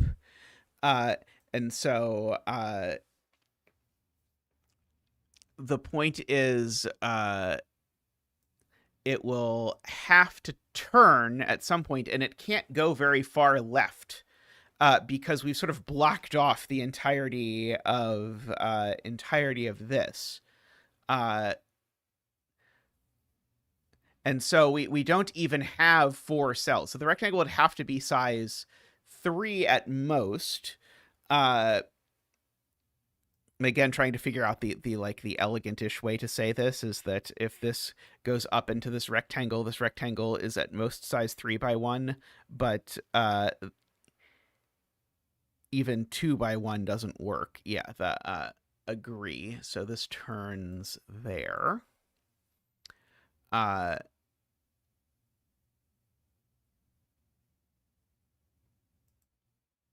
If this goes right, I close the loop.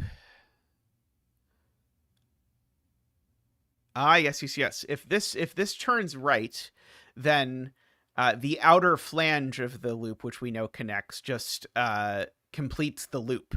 Very good. So this does not turn right. So this turns up because it can't go through that same problem either. If this turns right, it has the wrong length.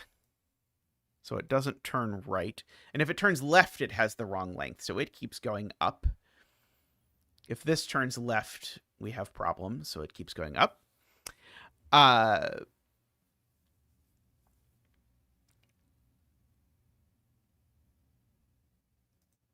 If this is shaded, it's a liar. Very good. Yeah, and if this is shaded, it's a big problem. Ditto if this is shaded, right? They'd have to be part of a rectangle of area 4, and they can be part of an omino of length 4. And so now that's unshaded as well. Right, this has become a corner. So this turns that way and goes 1, 2, 3, 4 before careening into some other place. So now neither of these can be shaded, because if either of these were shaded, this would need to be of length 6, and 6 and 4 are different numbers. So that one's shaded, and that one's unshaded.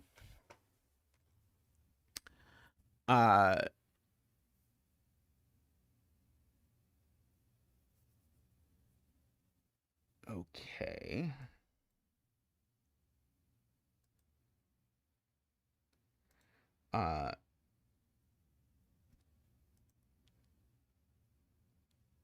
That can't be shaded, because if this is shaded, it needs to be part of a rectangle of size larger than 1, but in so doing, it becomes part of a non-rectangle. If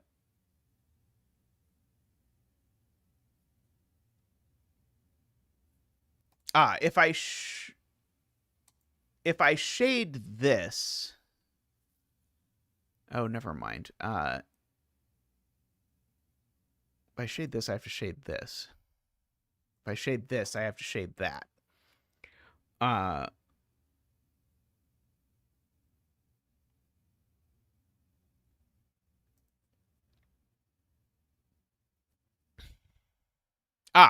This can't turn up, because if this turns up, we know it's going to go up at least 3, but then it's going to set 2 equal to this number that's at least 3, and that doesn't work. So this has to turn down at that point.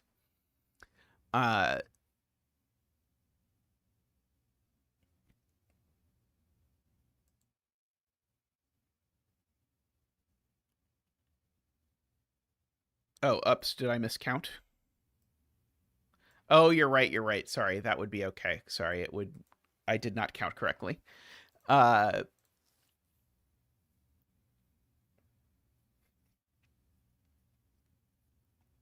You are correct.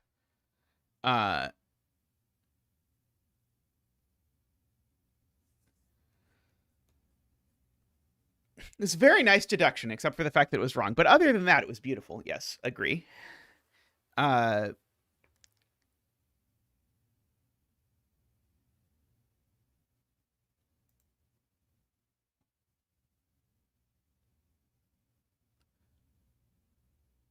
If this cell is shaded, I think I have the same problem that J40 pointed out before, which is that if this cell is shaded, this rectangle is 3 by 1, except I can't go... Oh, no, I can go 3 cells horizontally. I would have to go 3 cells horizontally exactly here in order to do it, but I could. And then this 4 would zip up through there. Okay, that maybe this cell being shaded actually does work.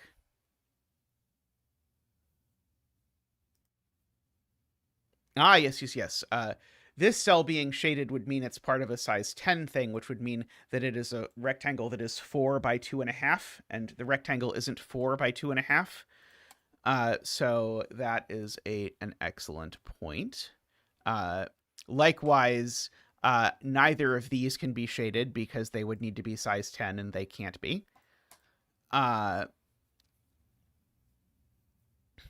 So that is good.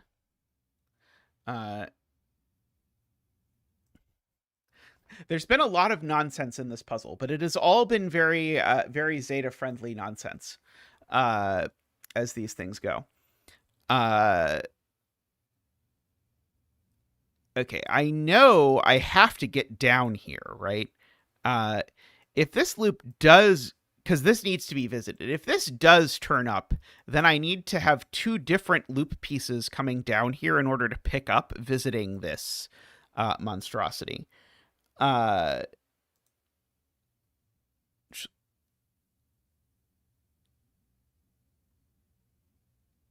Maybe possible, but I don't like it. I don't want that to happen.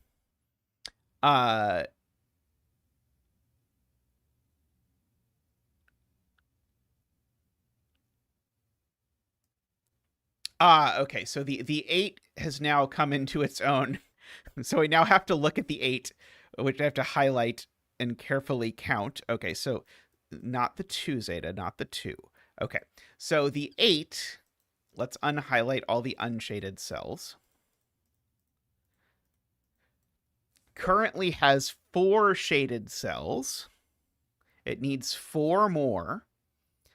And so if we don't shade these, the 4 more would be a big problem because, of course, I couldn't shade these 3. Well, this one would just be unshadable, I suppose, would be easy, but I can't shade these 4, so it doesn't work. So in any case, I agree. And now this can't extend further, because if it extends further, I now have too many cells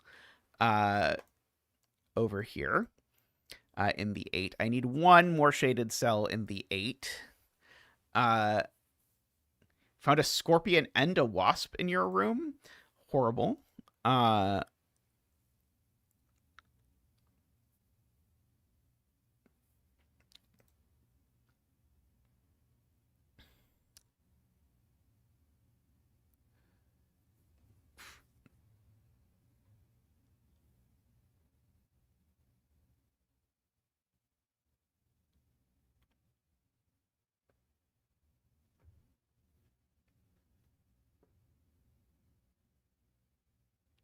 Looking at Joel's point about what happens to the loop if this is a 2. Right,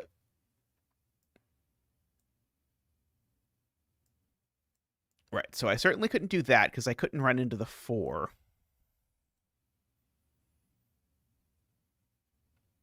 So I'd have to do something like that with this coming up over there.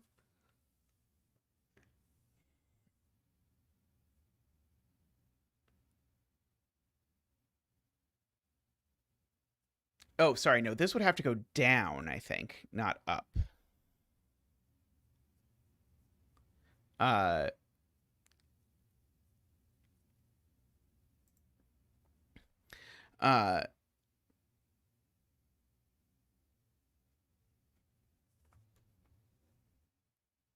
Okay, so Emma points out that if this goes up one more, then we've got to go 1, 2, 3, 4, 5, 6. And then this line needs to travel 6. It can't travel 6 right, so it'd have to travel 6 left. 1, 2, 3, 4, 5, 6, except now 6 and 2 are equal, and that doesn't work. So no 6 equals 2. I knew I spent those years in grad school for something. Same exact problem if this turns this way, right? If this turns this way, then I go 1, 2, 3, 4, 5, 6. Oh no, I don't quite make it. Never mind.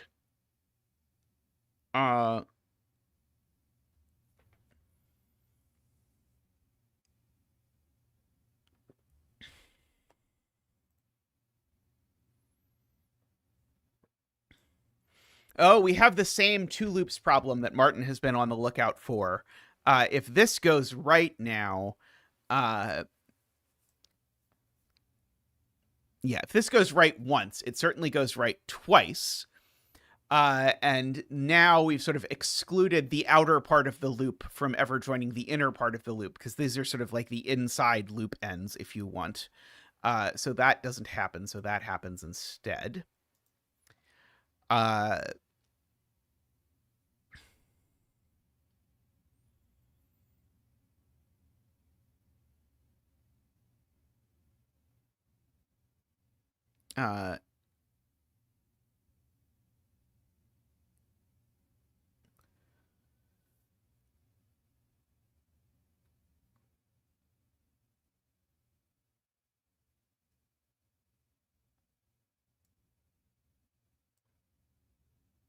Yeah, I was looking at that. I'd need to have like a bend like that out, which I think would just work. Uh, uh, yeah, I think it might be barely possible. Yeah, there's no vertical 6 possible is very good, because the 6, remember, can't connect to the 4. So we need to have 2 horizontal 6s.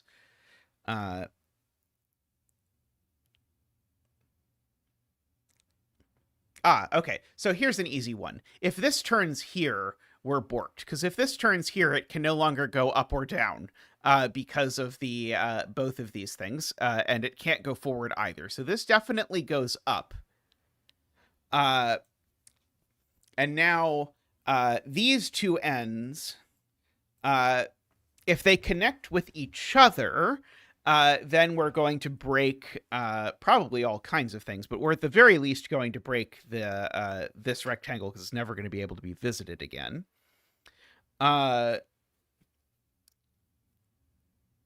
Okay. And a good point about the fact that we're going to therefore need both of these to shoot through this is that one of them at least is going to pass through here, so this can't be of size 2. Thank you, Emma.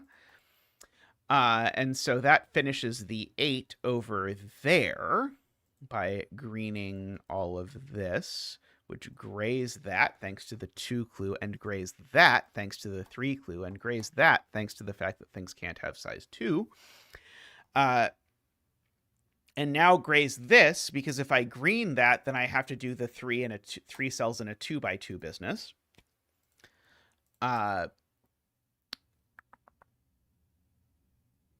Okay, so we've got a bunch more goodiness.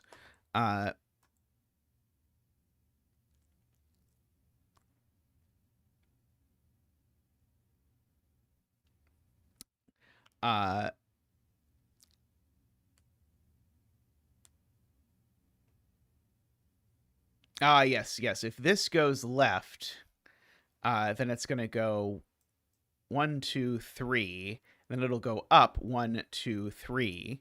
And now my 6s that I know there's 2 of shooting to the left won't be able to make it past. So this doesn't go left. This goes up by 1, which tells me where my 6s are shooting, because now I can't do it there.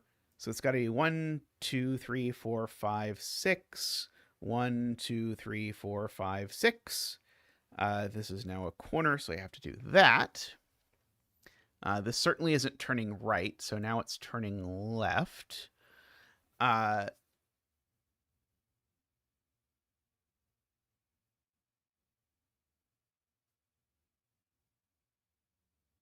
yeah, could have been a 4 region, right? Sorry, I don't know if this is a 3 or a 4 region, but it certainly borked.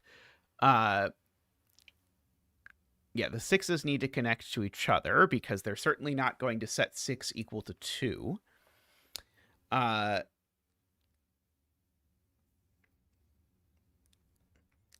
This turning down...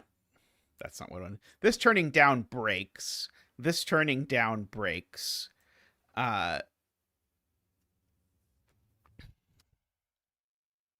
And so now neither of these are visitable. So this must be visited. And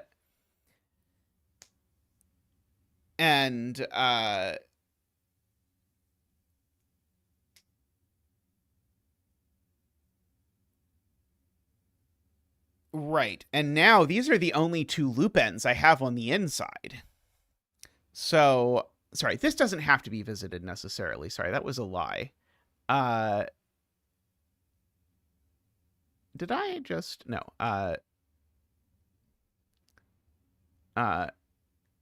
Yeah, sorry. But these certainly can't connect. So if this turns up, it now definitely connects. And the reason why that doesn't work is because I've left 2 rectangles unvisited. So we don't do that. Likewise, that one doesn't turn down, which means this is a rectangle, or it means this does this.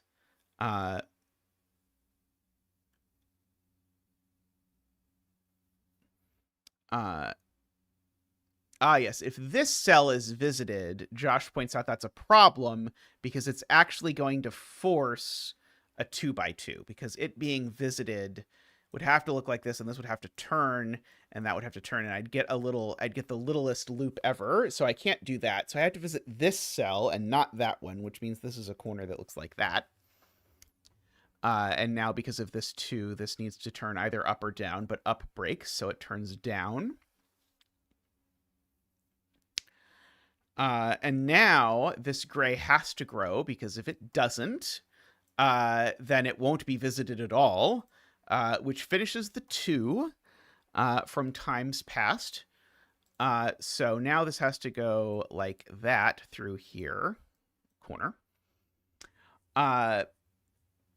And now this has to turn down because it has to eventually meet up with this. That now can't be shaded because of the 2 clue, so that has to be shaded. And so this goes an extra 1 down for 3 total before turning. It had better turn left or we're going to have problems. It can't turn up or it'll break. And now it has to turn up. And so now we've got the sort of the inner part of the loop. Excellent.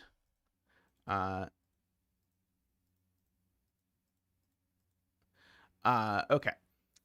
So now we've just got to sort out what on earth is happening over here.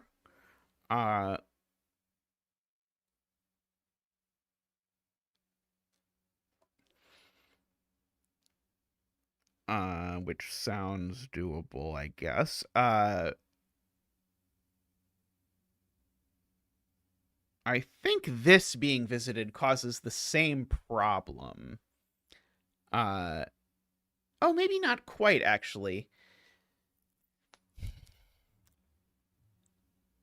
Oh, I think the problem it is the... Oh, there's some more X's down here that we don't need anymore.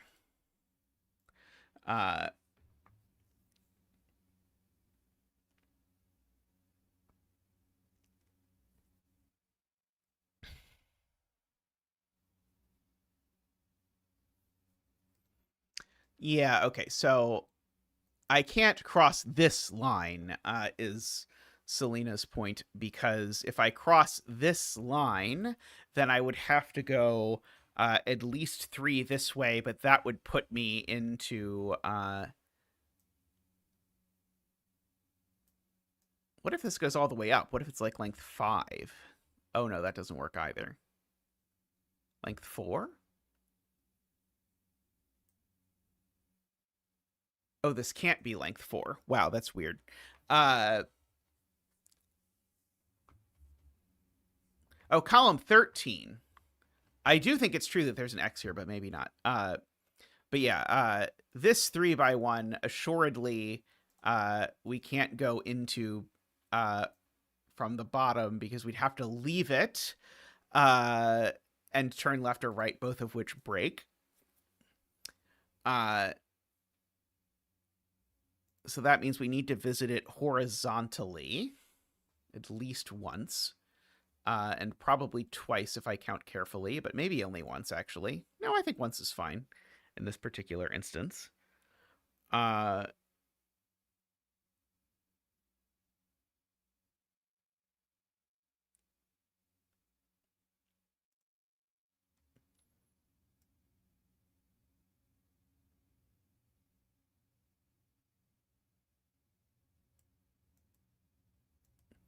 Yes, this can't be visited because if it is, immediately we end up with a 2 by 2. So this is not visited, which means this is and is a corner with those things. So this has become a corner. This has become a corner going through like that.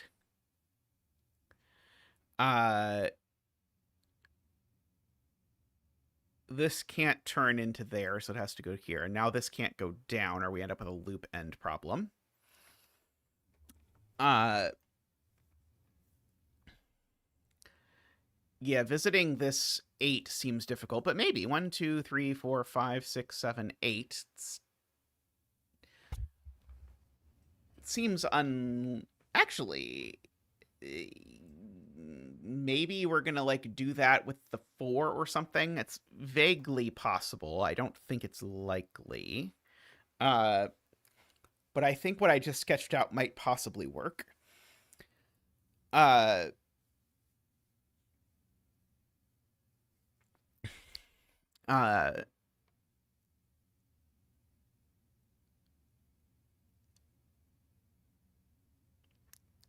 think it involves making both of those the shaded ones up here.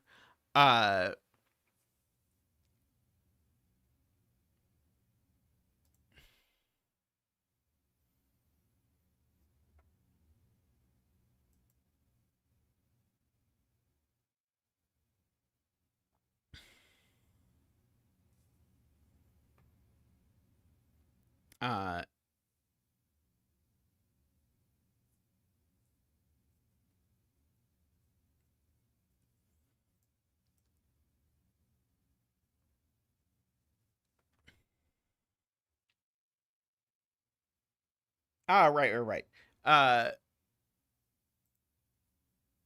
We can't go straight through here horizontally because there's an edge of the grid, and we can't go straight through here vertically because my length won't be long enough, because there's definitely a green cell in it if we sort of try and go through it vertically. And so as a result, that means this gray definitely grows, is what Selena is pointing out. So that cell's definitely gray, which makes that cell green. And now if that cell's gray, we have a problem, because if that cell's gray, now we have to get a 5 long horizontal segment in there. I can't do that. Uh-oh. Emma says I'm wrong. Oh, I'm miscounting again, aren't I? I have again miscounted to 3. 3 would be okay as long as I do it there. Sorry, I was thinking 3 was too big, but it is not too big.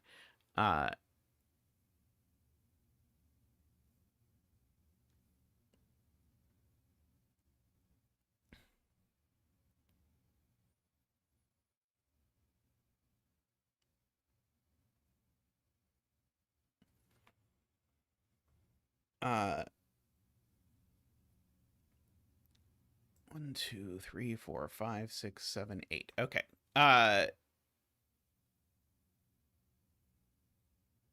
So we can't exit out of either of these sides because it would put us in an awkward spot in this. We can touch this, but we have to run through it. So we can actually X both of those. And so now I can't come in the bottom either. Oh, sorry. Well, if I come in the bottom, the gray grows. Otherwise, I have to come in the top.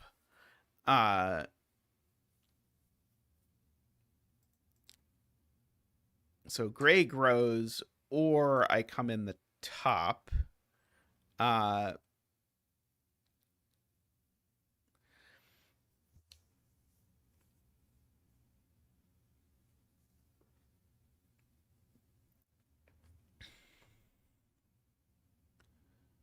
Let's see.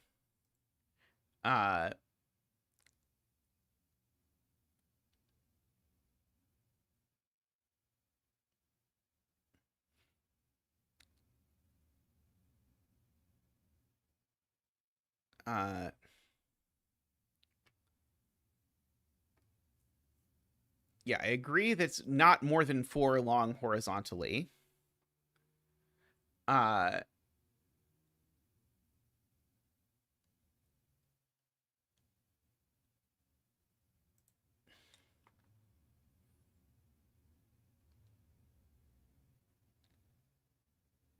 uh,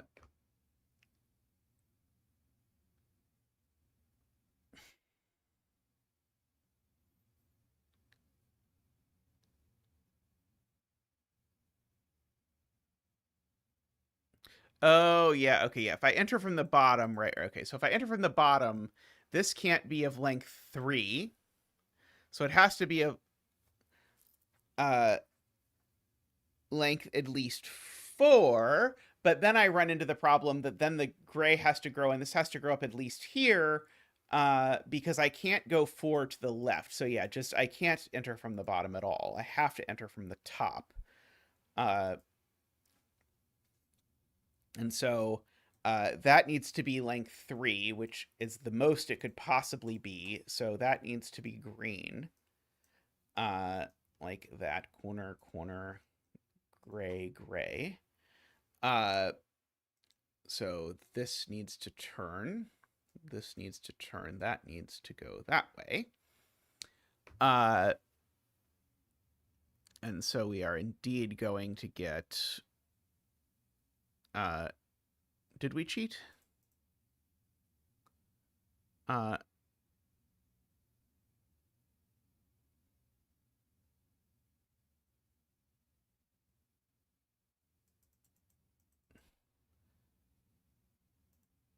Oh, right. I only know that that's green. This is still a corner, though. And that's definitely gray for what it's worth. Regardless of how this works out.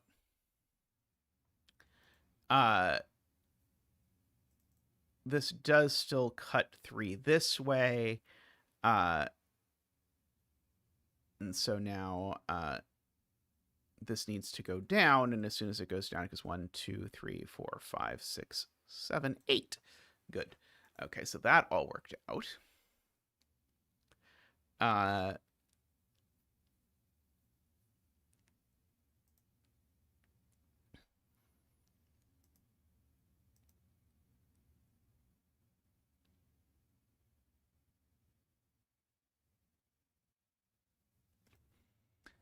Okay.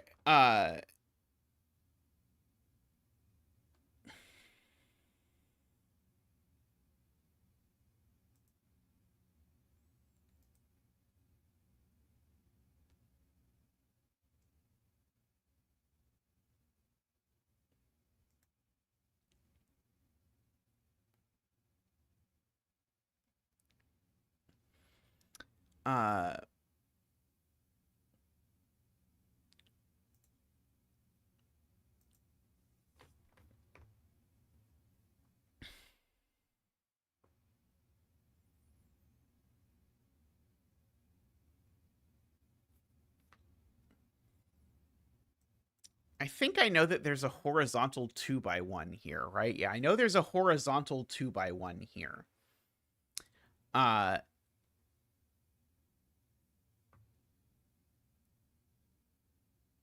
Uh,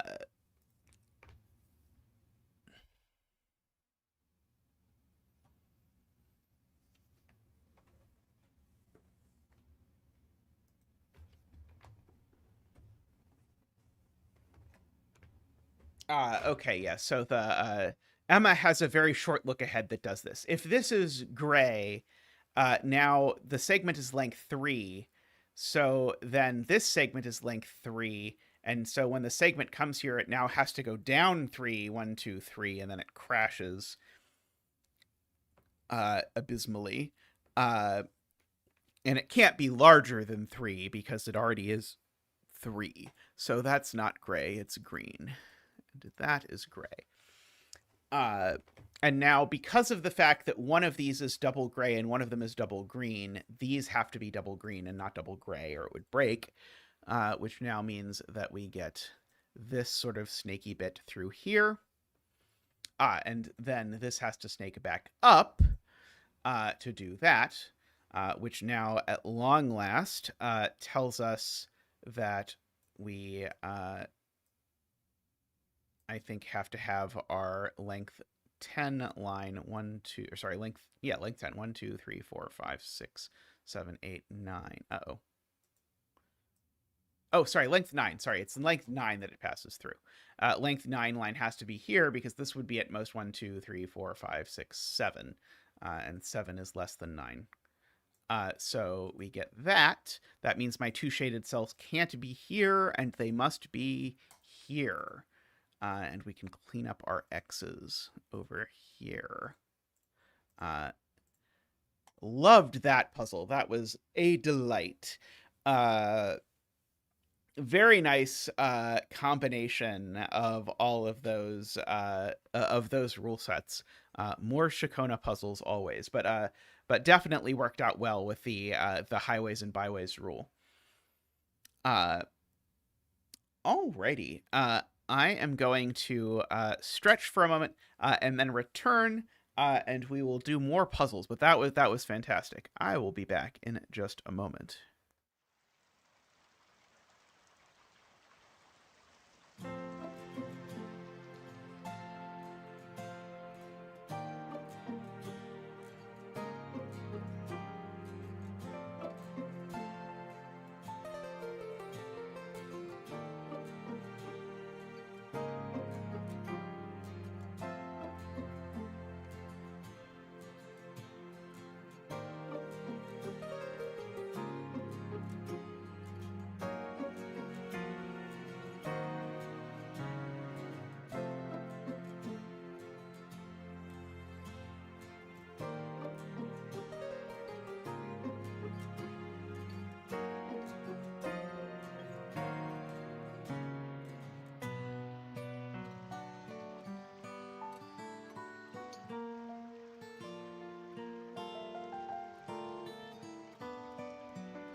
All right, welcome back.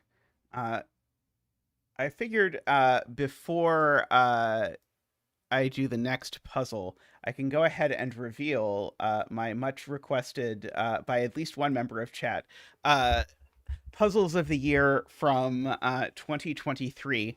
I used to make a video of those, but that ended up being a little too time consuming, and then I wasn't ever quite sure when to do it. But anyway, here is my list of puzzles of the year from 2023.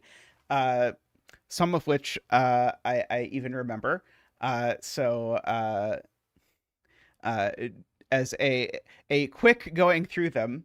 By the way, my usual rules are I will only ever put one puzzle per setter at most. So there may be multiple puzzles by the same setter that I particularly enjoyed, but I try and force myself to pick one in some way, shape, or form.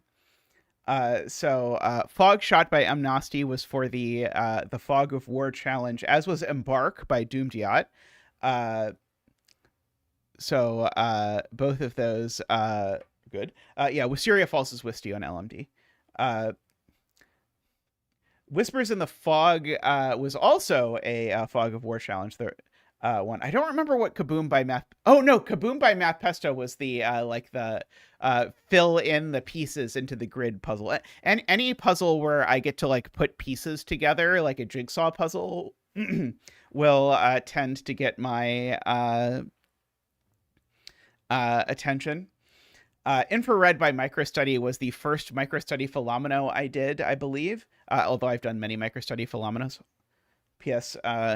I miss Microstudy. You should come back. I just haven't seen Microstudy around in a bit. I'm sure Microstudy is off doing exciting life things. Tristan, by the way, is going to put links to these in the description eventually. Oh, I don't have links to them. I thought I had prepared links to all of them somewhere so that I could make a video of this, but I was just going to go over them quickly and then do another puzzle was my plan. But I at least wanted to acknowledge these things.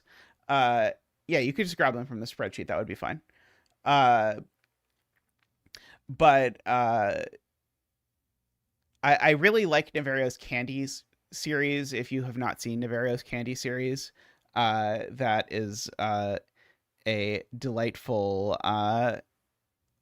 puzzle, or that is a delightful series. And because the year before that, in 2022, when I made my puzzles of the year list, I had to pick Battleship for Navarro's puzzle. I wanted a game of the year, or sorry, I wanted to make a puzzle of the year version to honor that. Spring Latch by Kodak was delightful. Tristan is rapidly running through these. I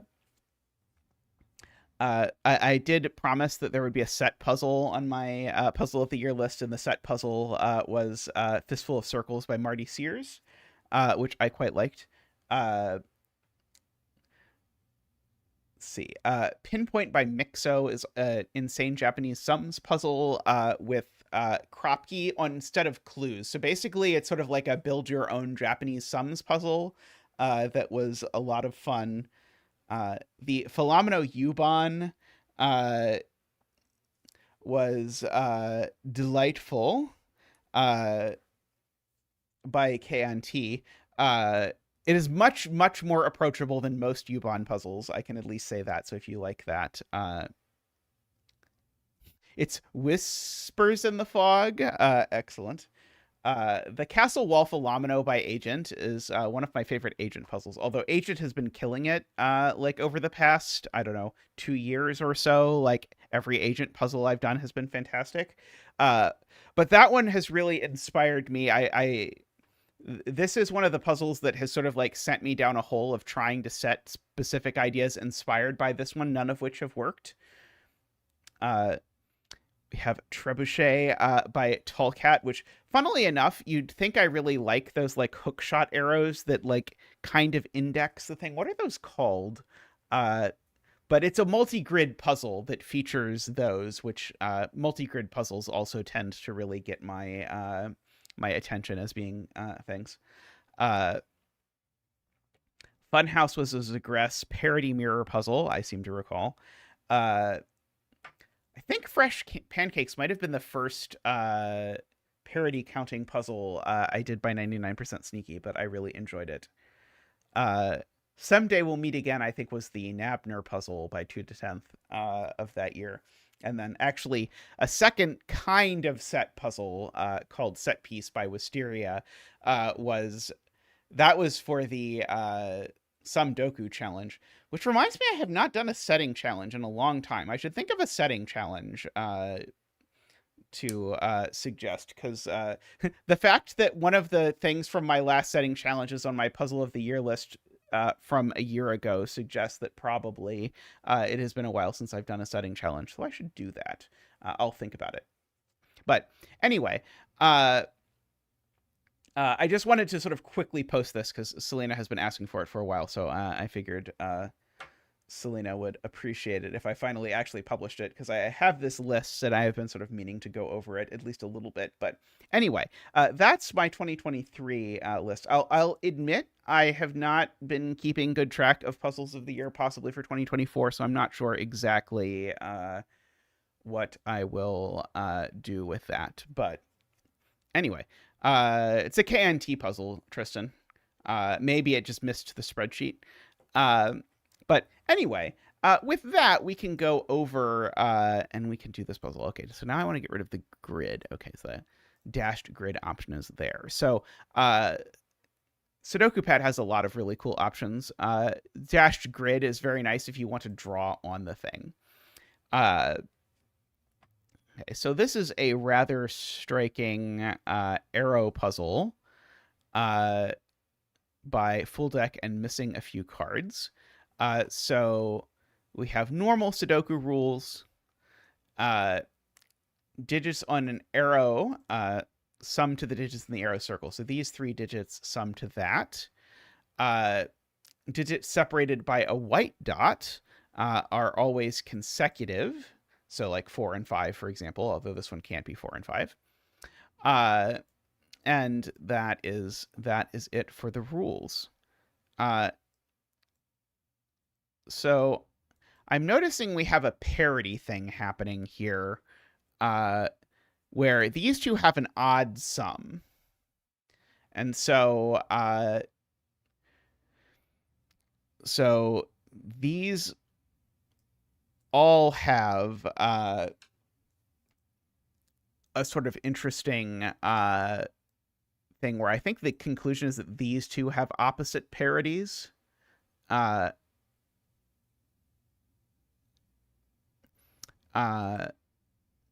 not quite sure. Anyway, it is true that these have to be small-ish.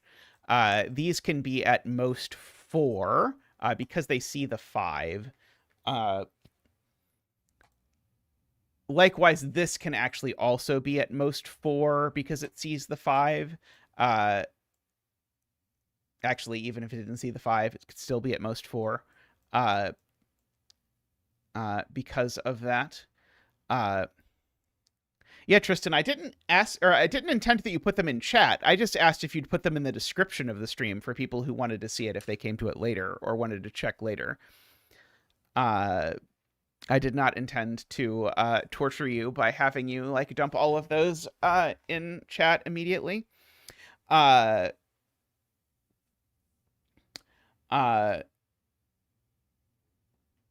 So yeah, so we can also sort of figure out the sum of these is 15 at minimum, and so these three digits need to sum to at least 15. I agree with that. Let's see.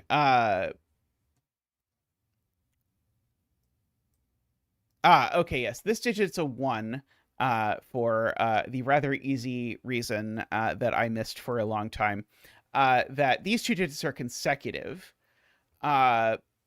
And so if these two digits are consecutive, that means I have to get this digit by adding 1 to this digit. So this digit's always a 1.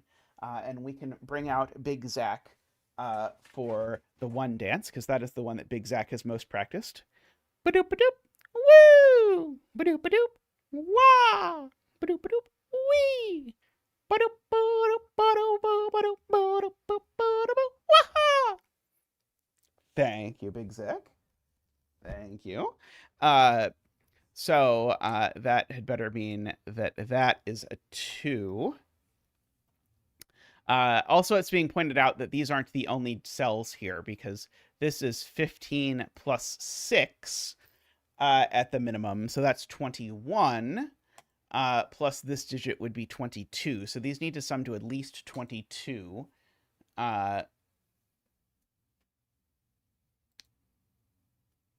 Maybe means these have to be 8 and 9. I'm not quite there yet.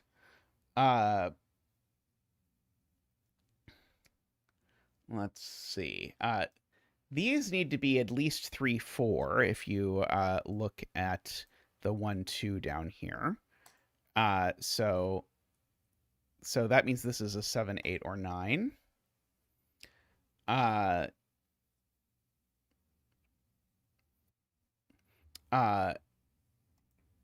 Oh, right.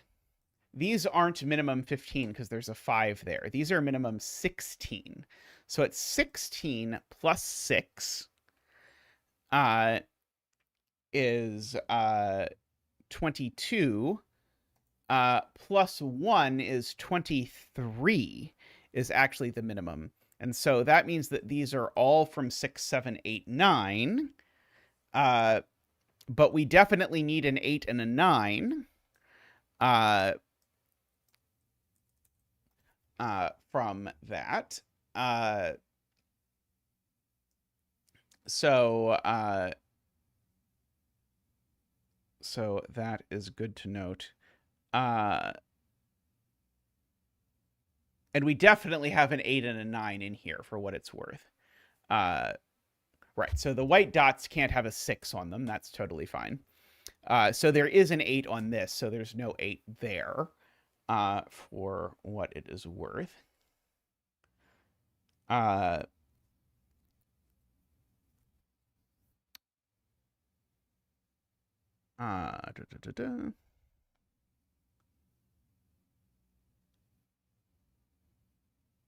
Selena wants to argue that I can't put a 7 on these arrows. Wouldn't a 7 be okay? I certainly can't put an 8 or a 9 on the arrows. But I don't think I'm convinced yet that I can't put a 7 on the arrows. I definitely believe there's a 2 down here. That I'm willing to believe.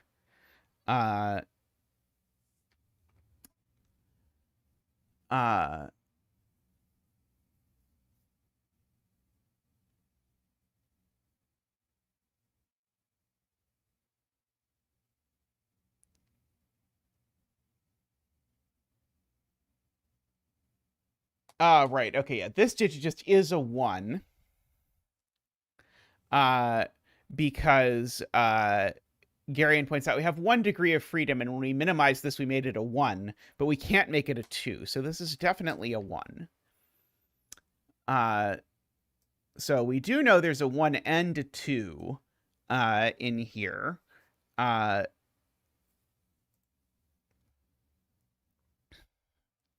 Within these cells for whatever that is worth. So yeah, so this is now certainly 7, 8, or 9. Is there assuredly a 3 on this arrow? No, it could be 4, 5, with that being 9. That's not the 1. Good point. Because if that was the 1, that would be a 2. So one of these is the 1, which means one of these is a 2. And I do know there's a 1 and a 2 here and a 1 and a 2 here. Just by the aforementioned math. Let's see. I know the numbers on this dot can't be higher than 5, because if they were, that would put a 6, 7 here, and that would eat way more than 1 degree of freedom. So I certainly know that these are from 1, 2, 3, 4, and that actually does do a lot of damage, because that actually gets me my quadruple, which is, I'm guessing, what the entire point of this is. Because there's a 3 in one of those two cells, so neither of those is a 3 anymore. This digit's at least 6, and so in fact the only thing it can be is 6, 1, 2. There we go. Okay, that was the point this whole time, was for me to fill in that those could only be from 1, 2, 3, 4. Anyway, so that is a 6 with a 1, 2, because that's the only thing it can be. Okay, which makes that a 9, which makes that an 8. That places the 8 in this box. And now that digit's a 7, which makes that digit a 6, which now means we are at our minimum. So these are 1, 2, 3. That one's not a 3 because of that. So this is either 1, 1, 4 or 1, 2, 3. So this is never a 2 because of that. So those are a 1, 2. So these are a 1, 2 pair now. This has become a 3 by Sudoku, which makes that a 2, which makes that a 1, which makes that a 2, which makes that a 1, which makes that a 4, which makes that a 3. And we end up with all of that. Now that's the 2 in row 1 by Sudoku. I will confuse chat by occasionally seeing a Sudoku thing. These are a 3 and a 4. And so that can't be the 3, because I always love setting up arrows like this. This can't be the 3, because then both of these would be 4. So in fact, that's the 4, that's the 3, and that's the 5. Okay, so there's an 8 in this row, and it's there, actually. Because I can't put an 8 here because it would blow up the arrow. I can't put an 8 here because it would require a 6. So in fact, that's the 8.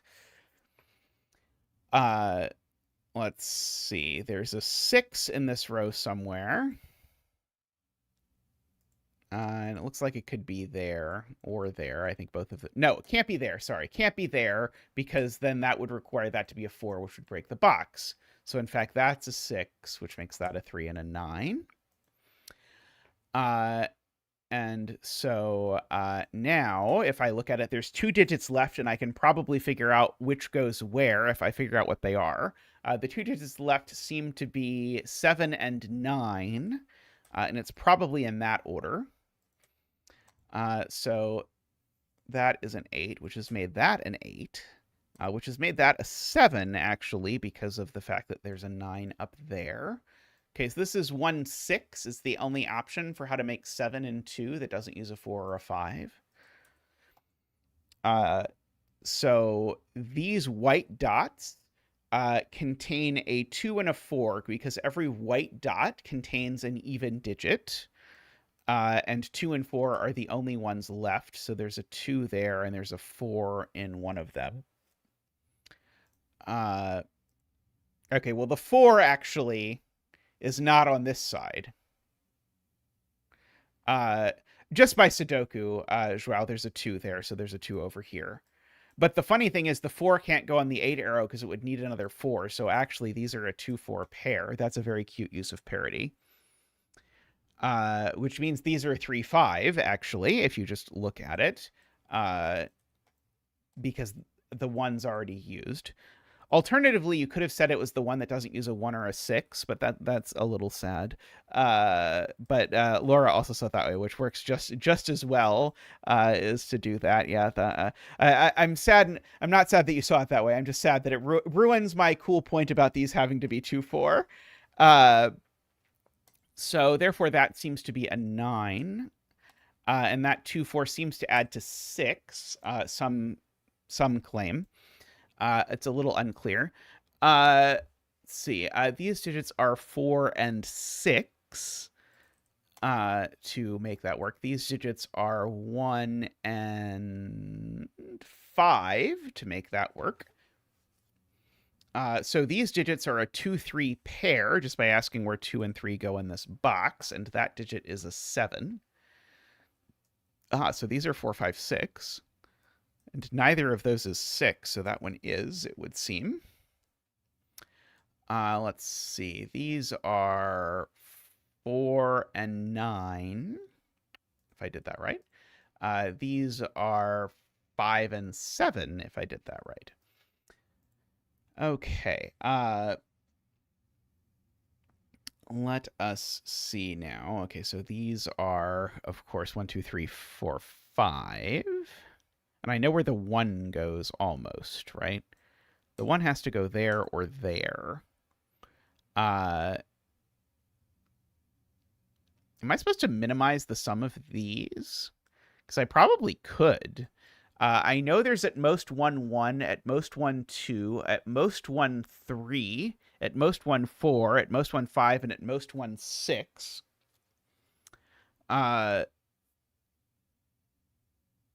I guess that just means they're at most 21. Or sorry, at minimum 21.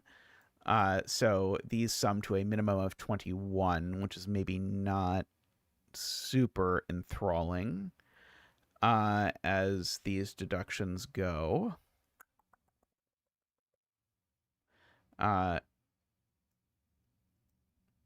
Although, I guess, fun fact, 6, 7, and 8, 8 and 9 in this box all go in here. So there's that.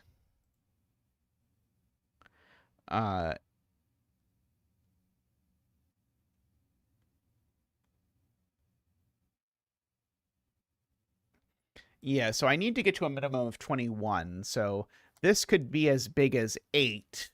So 21 minus 8 is 14. So the two of these need to sum to a minimum of 14, is what Math Pesto is saying. And so they have to be a minimum of 7, 8. And so that means that these are from 7, 8, 9. And so they need to have an 8, but by Sudoku, that 8 goes there. And so that places the 8 in... Uh-oh, I seem to have broken the puzzle. Oh, no. No. It does place the 8 in box 7, but it goes there. Right. So if I look at just by Sudoku, where does 8 go in box 7?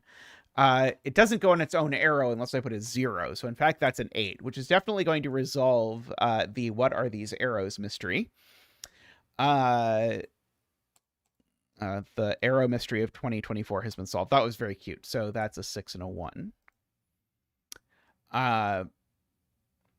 Okay, and so there's no 1 in this sum. This could... Oh, and it's not 4, 4. It's not 1, 7. I think it could be 2, 6. Or 3, 5, I think. Oh, yeah, we should probably place the 9. That's a good deal. Is the 9 there? There is no 6, right? There's 6 there. So it is 3, 5 is the answer. So because we've ruled out all the other options. And we have to remember to include 4, 4, except it's not 4, 4. So this is 3, 5. And so that is 5 and 3 over there. So that's 5 and 3. 5 is next to 4. 3 is next to 2. 3 is next to 4. So these are 6, 7, because I need to put a 6, 7 in this box. So that is a 7 and a 6. And these are the other ones, which are 2, 3, 4, and no, they're just 2, 3, and 4. And so of those, that one's 2, that one's 4, and that one's 3. This seems to be 4 or 6, but it's not 4 for multiple reasons, so it's a 6. So this is 2, 4, or 1, 5, and it's not 1, 5. So these need to be 2, 4. That's not a 3, so it's a 1. Let's see. That seems to be a 5. Oops, 7 and 5. 4 and 5. 9 and 4. I seem to know that this is a 7. And that these are an 8 and a 9. And I know the order, actually. And I probably can mark the rest of the grid, because I know these are assuredly a triple. 1, 5, 8, 3, 7, 2, 3, 9, 2, and 1. Very nice. That was super smooth. It was in the bucket as being 3 stars. I'd probably have put that at 2 personally, but it's very nice. We've got time for another puzzle even, because that one was a nice quickie. Let's look at a James Sinclair N-lines puzzle next. So let us do this N-lines. So each line must be divided into 2 or more segments that each contain digits that sum to n, where the value of n must be determined and is different for each line. So it's like 10 lines, except the n varies, and the n can't be repeated. Digits in cells separated by a white dot are consecutive. Okay, so first thing I see... Oh, hey, Missing, how are you doing? Haven't seen you in a little bit. The first thing I see is that this digit definitely can't repeat. Oh, it could repeat on this line as long as it's there. Never mind, sorry. I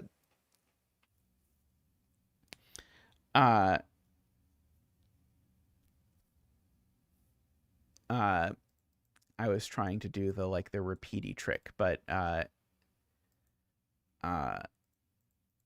yeah, these have to be one digit is a sum of 2. Oh, it could also repeat into 3 by being divided into 3 segments, right? I could do something like that. That would be fine. When I said that you can't repeat it, there's actually 2 different ways that you can repeat a digit on one of these lines. But if you do, you have to be a little bit persnickety about it.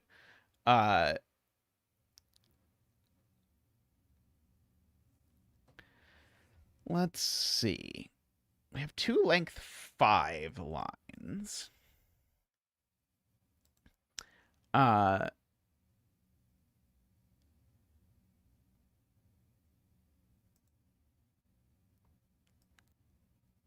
There seems to be another important rule.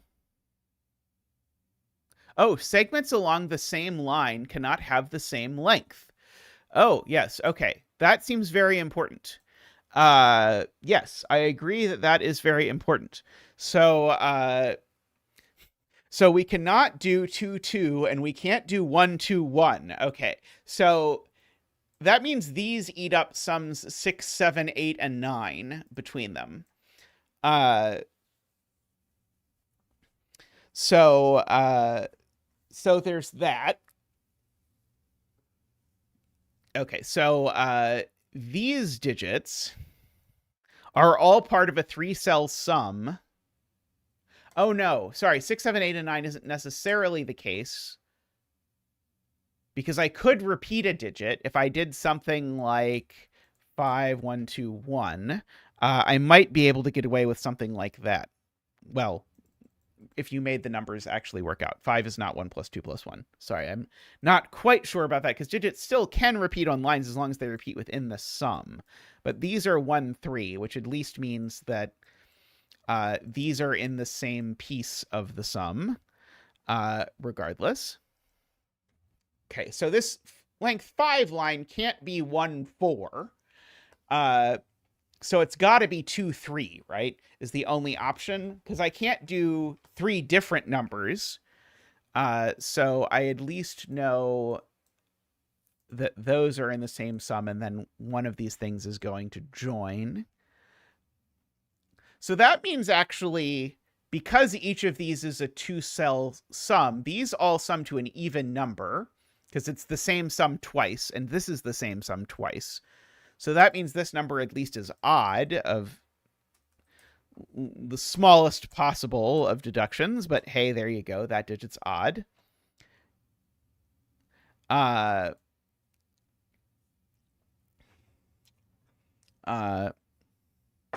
never have a second. I feel like I've not had enough tea today.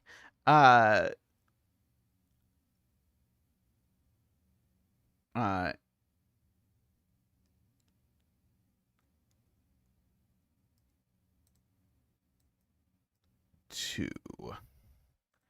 3, 4, 5, 6, 7, 8. Have 8 lines that sum to a single number, right? But 8 is the most that I can do, probably. No, I could do 1, 1, 2. Oh, right.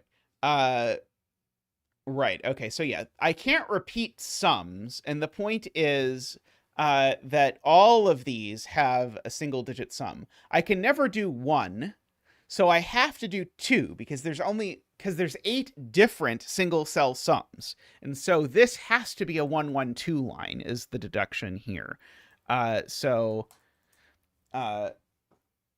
Boy, when Big Zach agreed to learn the one dance, and said he'd do all the one dances for the stream, he did not realize we were going to do all puzzles where 1 was the first digit in the grid. Boop boop ba doop. Woo! Ba doop ba doo. Wah! Ba doop ba doo. Wee! Ba doop ba doop ba doop ba doop ba doop ba doop. Wah! Thank you, Big Zach. Thank you. All right, so we've got that.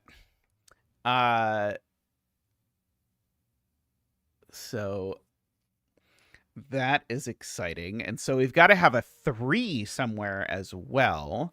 I guess I could do something like a 3, 1, 2 like that. This does put a lot of pressure on this line, I suppose, and a lot of pressure on this line, I suppose, which has to be a 3 equals 2.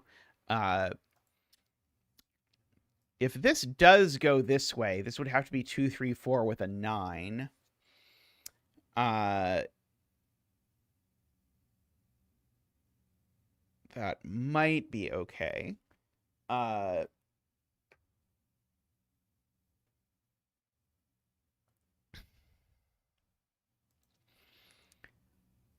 The fact that this cell sees all of the 3-cell sums and their sums is really interesting.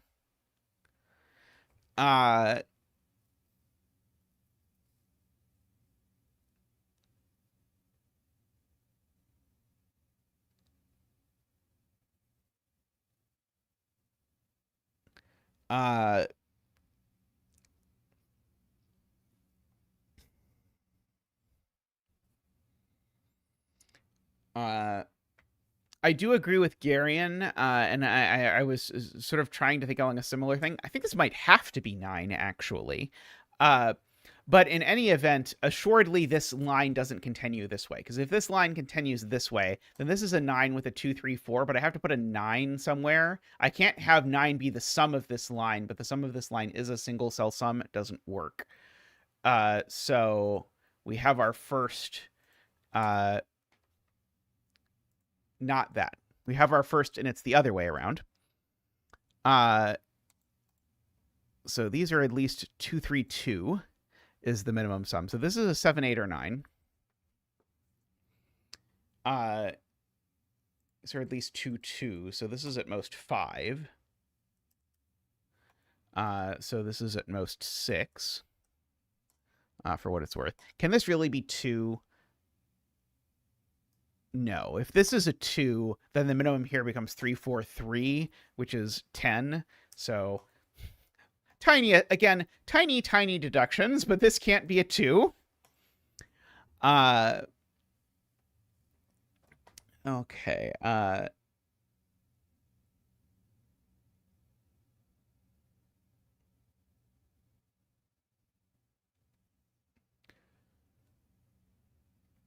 Okay.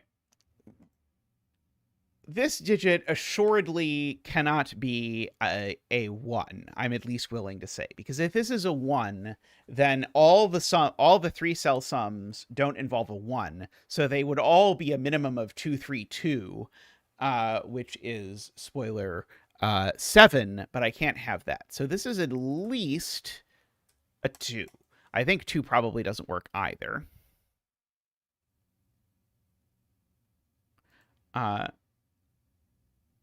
Can't it be 5, 2, 2, Garion? Or do I have to think about what 5, 2, 2? Oh, sorry, that one can't be 2. I see. It can't be 5, 2, 2, but not for a complicated reason, for a Sudoku logical reason. If this is 5, this is actually a minimum of 3, 2 is 5. So yeah, so this can't actually be 5. That can't actually be 6. Okay. Got it. I can again mark that I know these are at least 3, 4.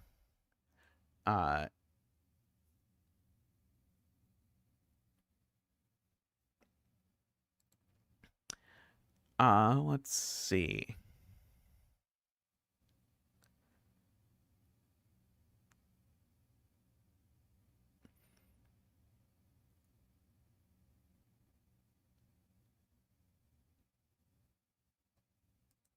It's odd by parity.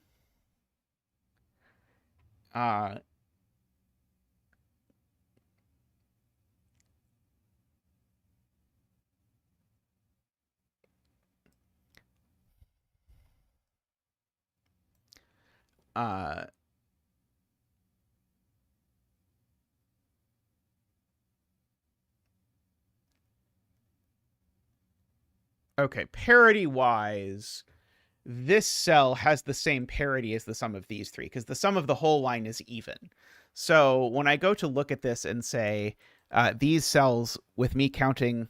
Oh, but I'm counting this one twice.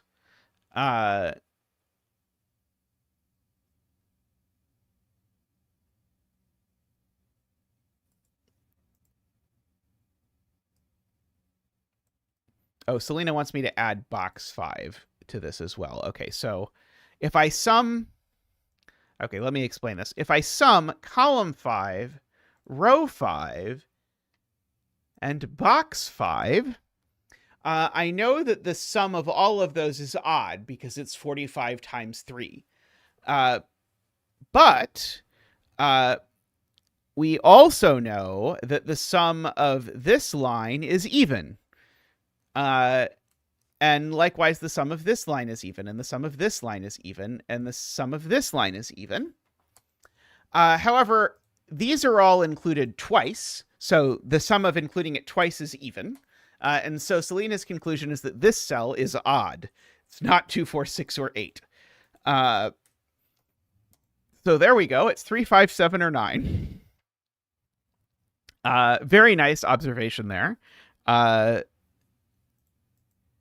If this line extends this way, now it's still not a problem. It was an incredible deduction. I still think it's a 9, but I don't know. Great reward for that work. Yes, think of the great reward is I get to write 3, 5, 7, 9 in the cell. I did an awful lot of work to pencil mark a cell with 4 values.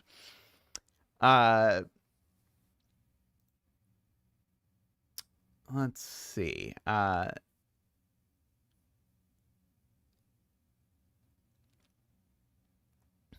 Sorry, my throat is super dry. I need to go grab a drink. I'll be right back.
Hello again.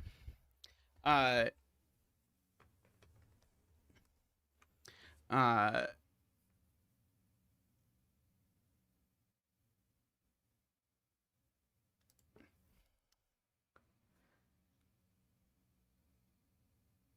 yes. Okay. So, like, the 9 in this box, for example, this is Garian's point.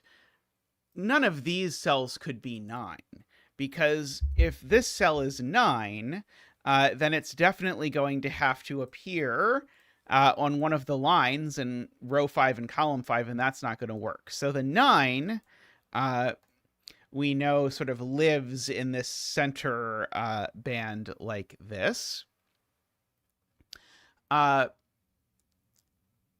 But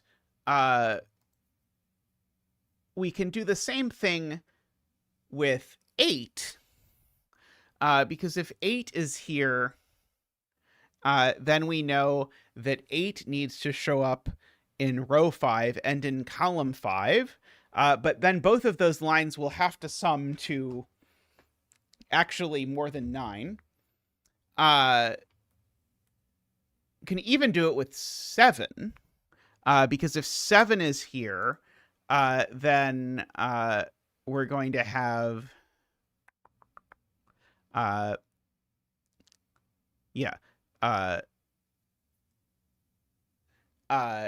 if I look at 7 in row 5 and column 5 somewhere, those are each going to make a line that sums to at least 9, because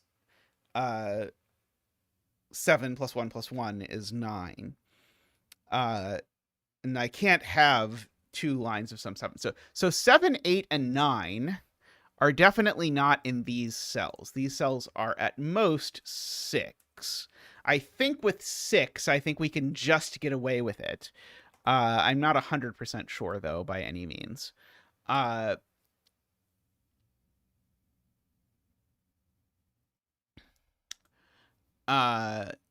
I believe we've at least articulated that 7, 8, and 9 can't go there.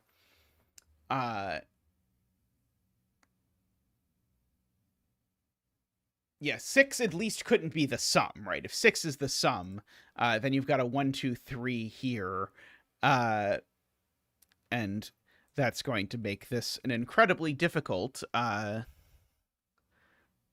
thing. Yeah, it's going to make it, yeah, you certainly can't put a 6, 1, 2, 3 anywhere along with the 1, 2, 3 going here, because it's going to make the sum on the other side 4 or 5 plus another one.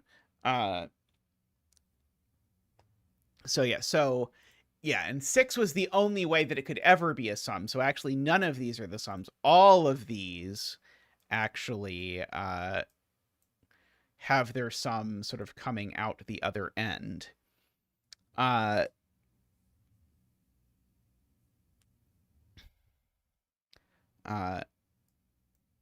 these are all at least 4, I suppose, is what I know about them.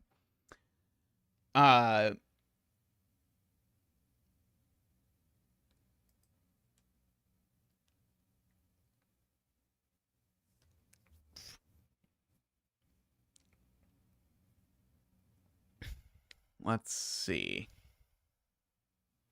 So yeah, so if we min-max the sum of these, the minimum sum of these cells is 10 plus 10 plus 10. That's 30. Okay. So the minimum sum of the sums is 30. So in fact, they do have sum 30, which means they have to be 6, 7, 8, 9. Okay. So we do get our 6, 7, 8, 9 living on the outside. So this isn't 7 or 9. Sorry, it's not 7 or 9. And these are all 1, 2, 3, 4. So no 5, 6 there. These are 1, 2, 3, 4. These are 1, 2, 3, 4. And we get a 5 in the center. This is not 1, 2. This is 3 or 4. Okay. So these can't be 4, 3 at the very least. So this can't be 4 at all, right? If this is 4, that would have to be 3, and that would break that cell. So this isn't 4. Welcome back, Shroomy. You missed a very approachable puzzle and have come back to a maybe less approachable puzzle. Let's see. Okay, so that's 3, 5, which means that this is 2 or 4 for sure. So this is either 5, 4 or 3, 2.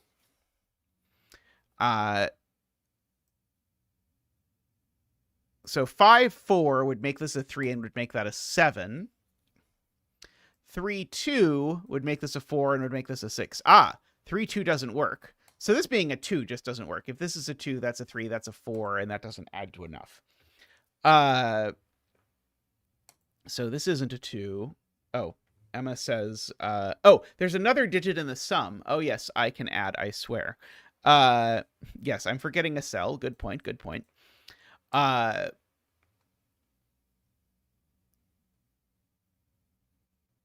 Okay, so yeah, so if this is a 3, then we could do 2, 4, 2. Okay, never mind.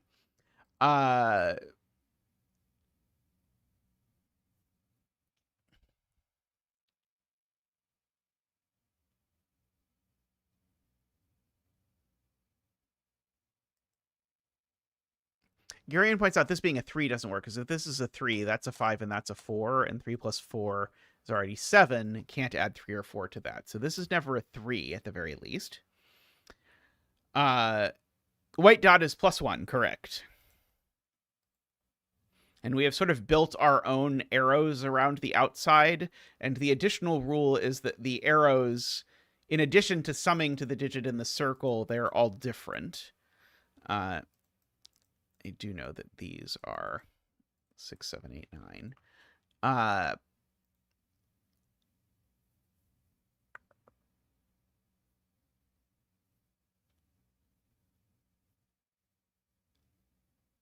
Okay, one of these is 1 for whatever it's worth. So this can't sum to 9, actually, because just by Sudoku, one of these is 1. And 1 plus 4 plus... Oh, no, 1 plus 4 plus 4 is 9. Never mind.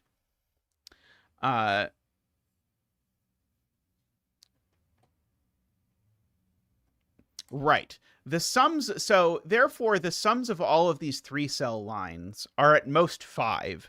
So there are no digits on these that are greater than 5.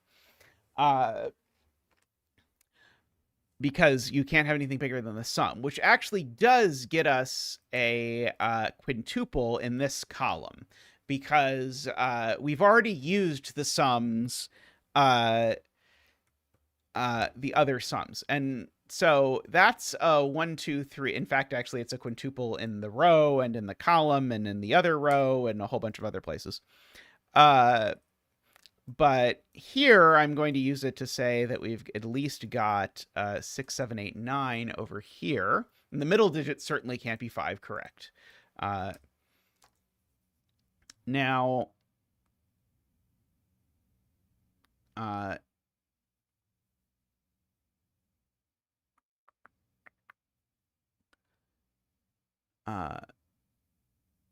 this one is also a quintuple, so these are from 6, 7, 8, 9.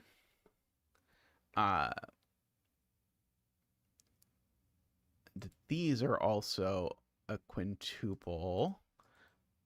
These are from 6, 7, 8, 9. And one of these is the 5, and there's only one 5. Because if you just look at this row, where does the 5 go? The 5 can only go on one of the arrows. So therefore the others don't have 5s at all.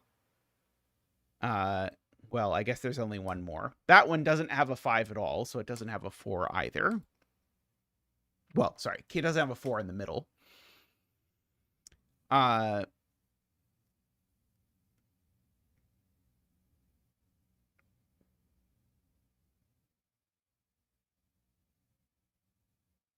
Column 4. Yeah, so now column 4 now, one of these is a 5.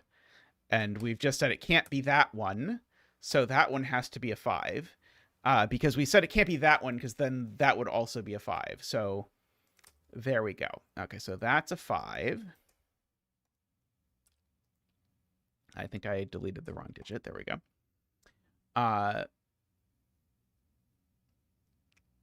So one of these is 4, and one of these is 3.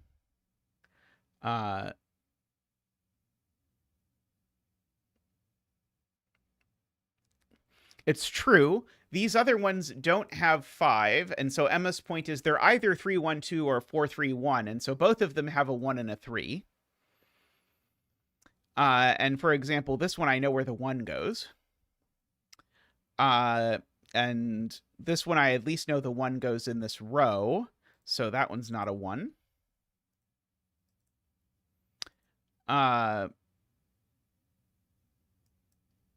No 1 over there. No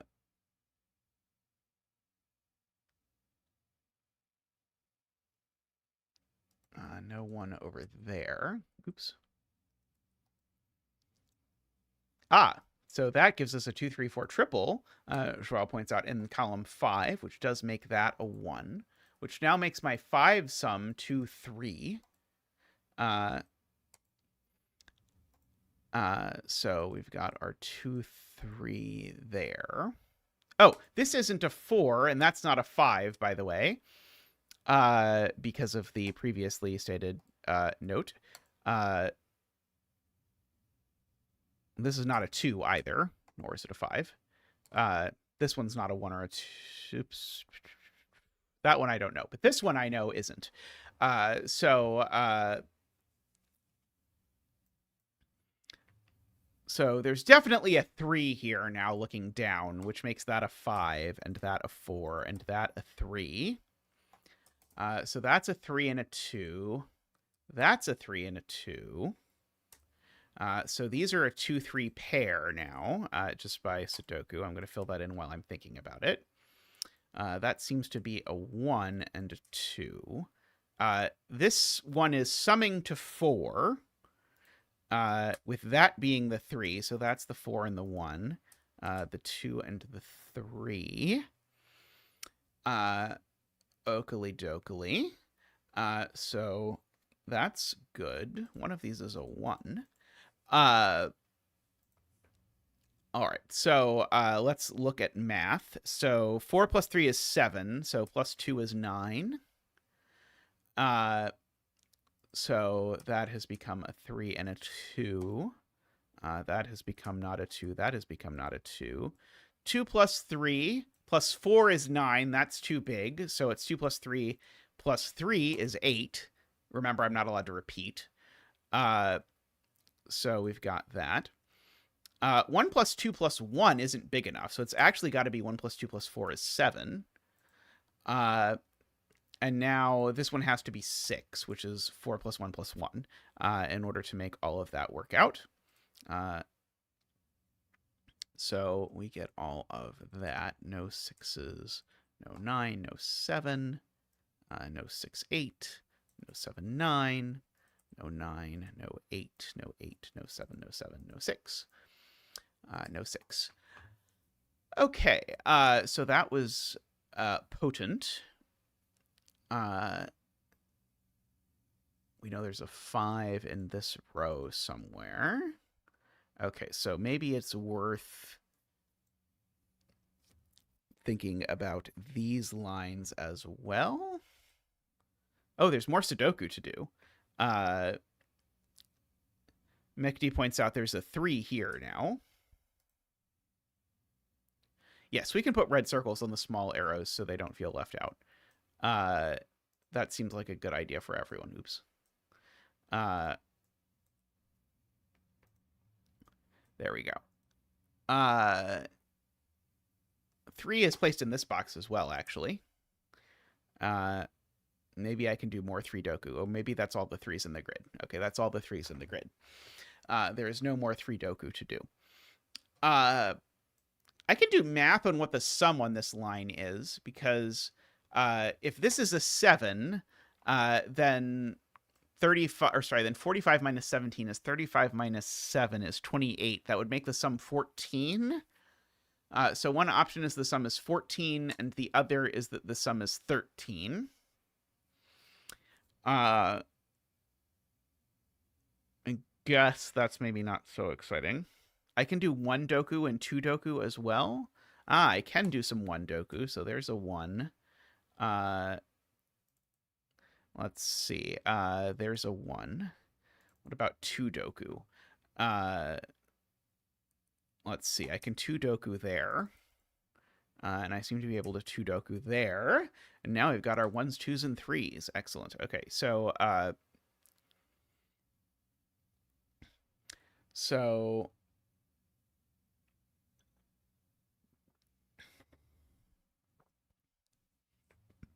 6 in box 1 is here.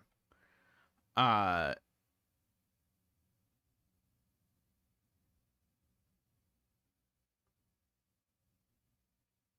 there's a bit of 5 doku. Yeah, 5 doku can sneak there. Good.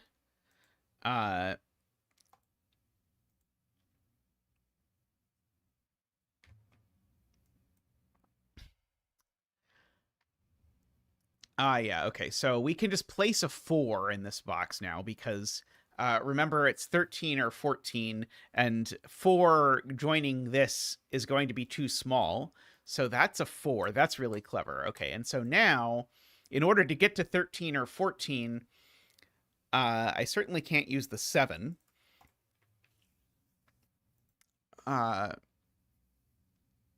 So I have to do that.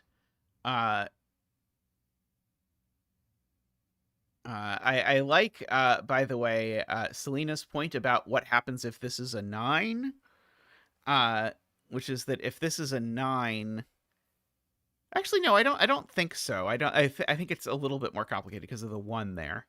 Oh, 7 is just placed in the box now. 7 is just placed there by Sudoku. Let's just do that. That might ruin everything, but so now the sum is 14, is what I think I said. Yeah, 28 divided by 2. So if the sum is 14, it could... Oh, so if the sum is 14, it can't be 6, 9, because that's already 15. So this has got to be 6, 8, and it's done. And that means that this line extends over here. And so this is 1, 9, 4. There we go. And so that 6, 8 looks down at that and makes that a 7.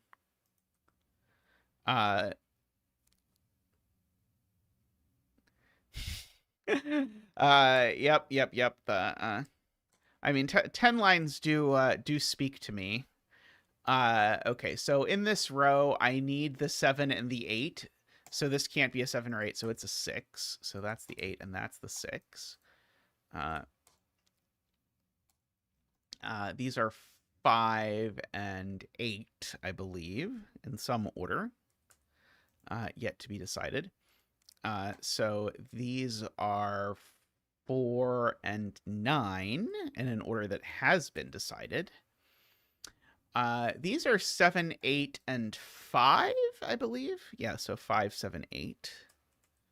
Up there, although that doesn't do a whole lot immediately. Let's see. So that means we also have 5, 7, 8 down here. Hey, Amnesty, hope you're doing well. 6, 8, and box 7. Yes, 6, 8, and box 7 need to go here and here. So that is a 6, and that is an 8, and that becomes a 9.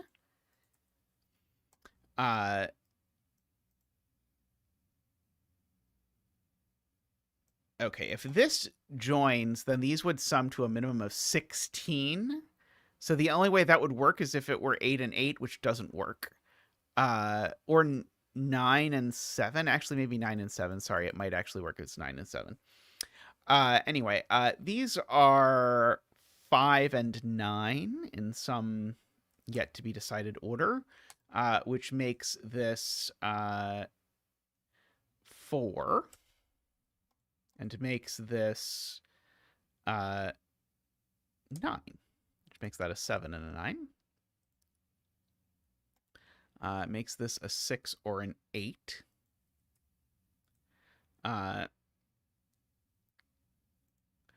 Let's see. Oh, this can't even be as small as 4. I minimized this at 4, but this isn't as this can't be as small as 4. This would be at least 5. Which would make these a minimum of 17. So it would have to be an 8 here and a 9 here, which maybe just works. But yeah, these are 5, 7, 8. It's not an 8. But actually, if I don't include this, then I don't think this can get big enough, because if I don't bulk the 9 in here, then the sum is at most 11, and that would have to be 9 plus 1 plus 1. That doesn't work. So we have to include the 9, but then as soon as we include the 9, the maximum of this is 18, and the minimum of this is, the maximum of this is 17, and the minimum of this is 17. So that becomes a 5, a 7, and an 8. That becomes an 8 and a 9.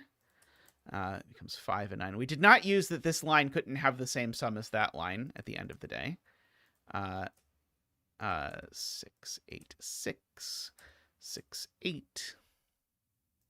And I think we can mark the rest of the grid safely.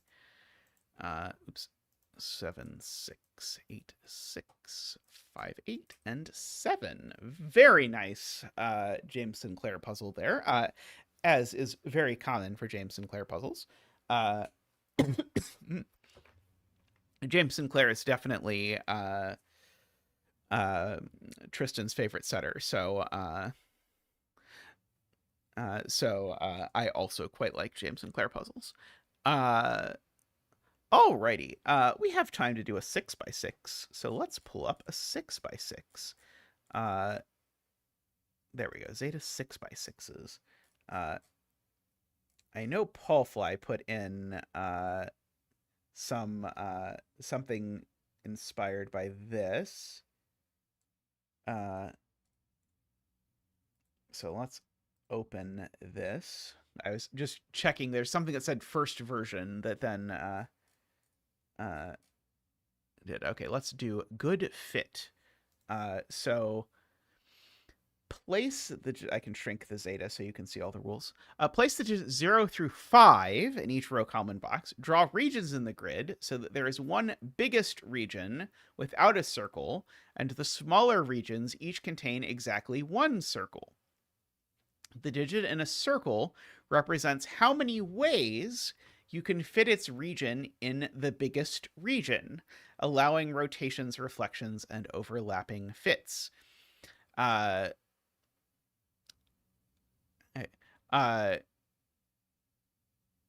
E.g., a straight line of length 5 fits twice into a straight line of length 6. Digits separated by a white dot are consecutive. Digits separated by a black dot have a 1:2 ratio. Additionally, the cell surrounding a white dot must be in different regions, and the cell surrounding a black dot must be in the same region. Ooh, that's the opposite of the way that white dots and black dots usually work. So here we can go back to the grid, and we can mark these like that.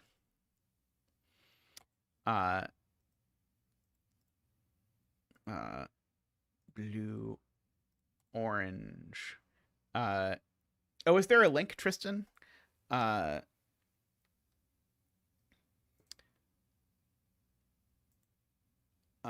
see. And there's no ominoes of the same size can't touch rule. But certainly two monominos would definitely have the same number in the circle, which would be problematic. Also there's no 6. So this is 1, 2, or 4 for sure, I realize. So there's definitely a 2 on it because it's probably not a 0, 0 thing.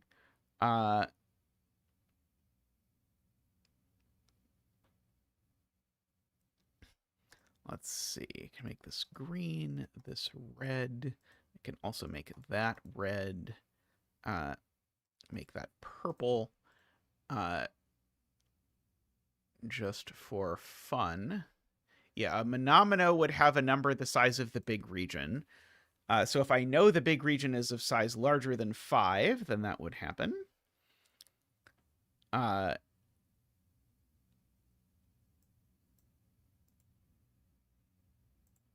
What's wrong if yellow doesn't extend down?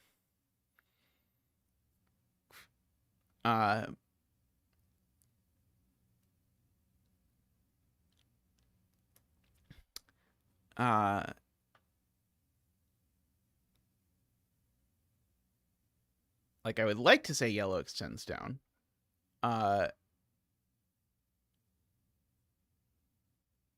Is there a rule against monominos? The monomino would just give the size of the big region. I assume this is going to be the big region, but who knows?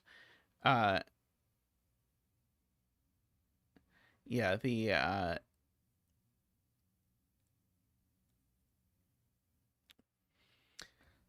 we do know there's something that fits in the big region at least 4 times, just by the first row. Also, I guess I don't even know, actually. Sorry, at least 3 times, because the circle could very well be 0.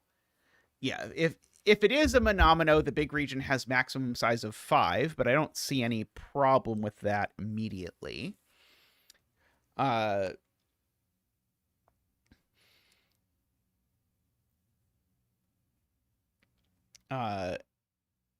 Big region can't be larger than 6. There's no prohibition against regions of the same size touching, right? I do not believe so. Let's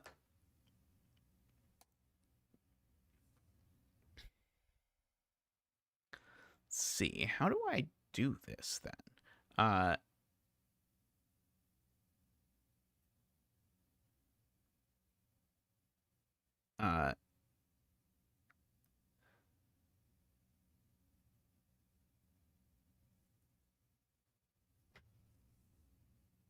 Okay.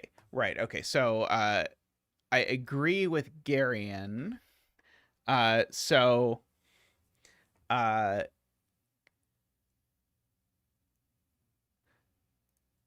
Pause, how are you doing? So this is either a monomino or a domino. If it's a monomino, then the biggest the unmarked region could be is 5. If it's a domino, the biggest the unmarked region could be is 6, because if you have a 7 omino, by virtue of being connected, there's a way to put a domino so that it fits in every cell. And so a 7 omino will always have at least 7 ways to place a domino in it. It may have more than 7, but it'll always have sorry, a 7-omino will always have at least 6 ways to place the thing. So whether this is a monomino or a domino, the big region has size at most 6.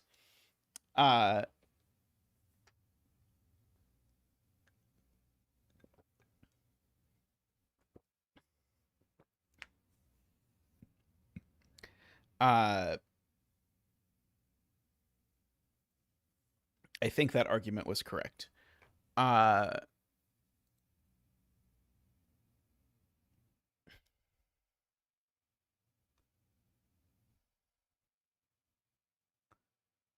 Circle could be 0, Josh. We have zeros, so the circled regions could be huge and just be a 0.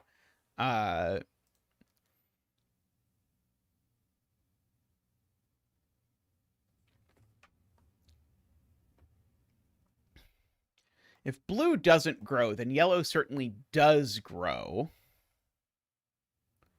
Oh, the rules say it's the biggest. I see. Sorry, the rules say it's the biggest.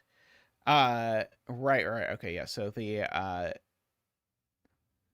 so a 0 region is still smaller. Right. I guess I should just mark that these are in the same omino because it could still be one of these other ones. Okay. Here's the point, I think. One of these 2 cells has to be in a region with a circle. And whichever of these 2 is in a region with a circle, that region is huge, right? It's at least size 4. And I don't think it can be that one, right? I think the closest that can get to a region with a circle would make it size 6, which it can't be if we have a unique largest region.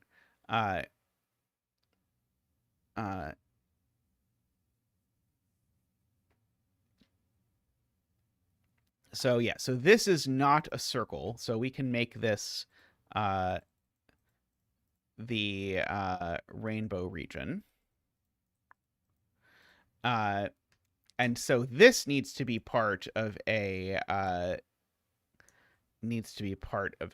not rainbow region. And that is either purple or red, I believe.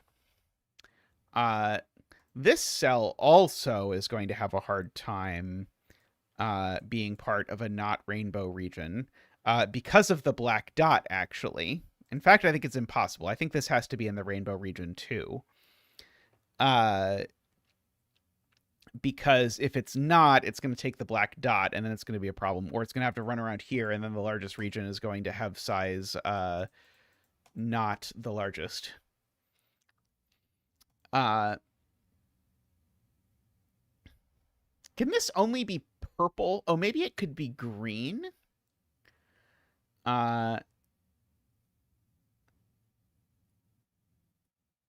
Right. These need to be rainbow because otherwise rainbow is either way too big or we have other problems.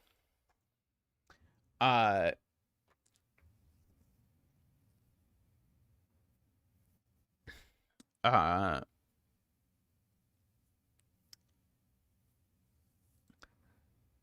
this is purple or green.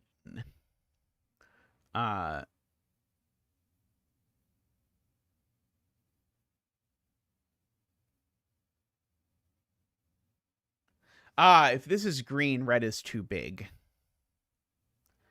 Is a good point. Because if this is green, remember 5 is the largest size any region can have.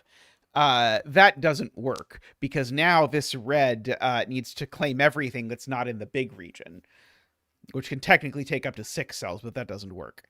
So this thing has to be part of the purple. And therefore, once that's part of the purple, this can't also be part of the purple without the purple having size 6. So this is now part of the red. And if that's part of the red, all of this is part of the red.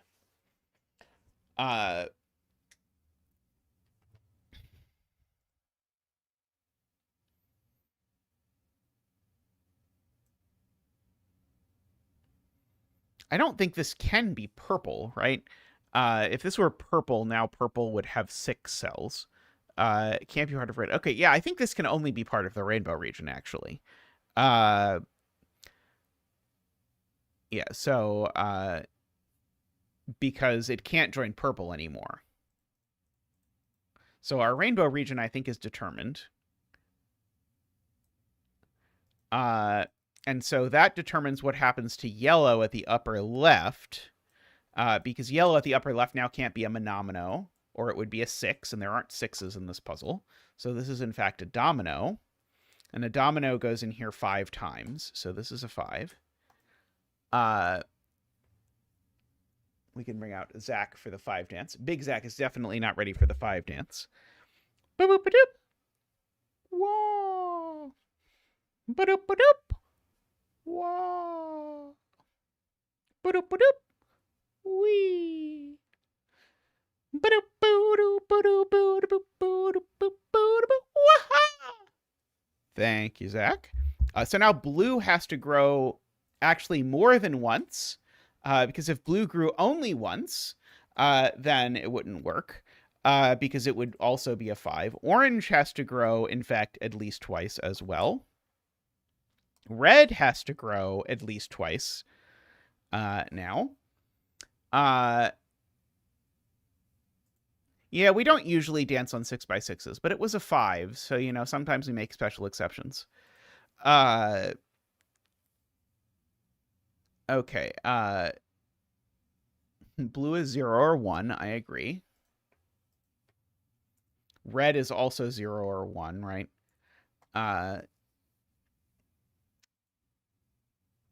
Row 6, column 1 wants to be red, that's true.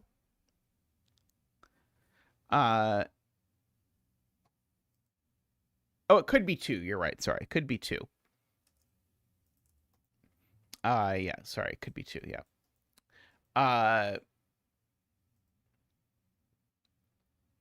Okay. This red is 0 or 1, though. Oh, sorry, no, 0, 1, or 2. Also 0, 1, or 2. Same story.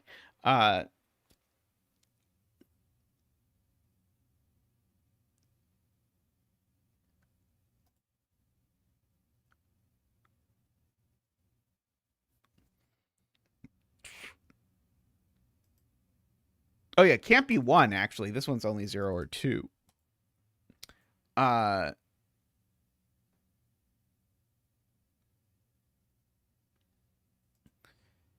This one, though, can be 0, 1, or 2.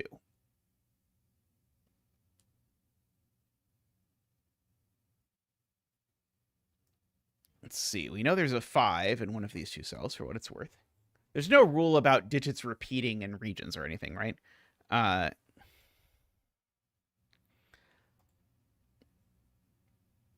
Yes, this cell has to be purple because nothing else can get to it.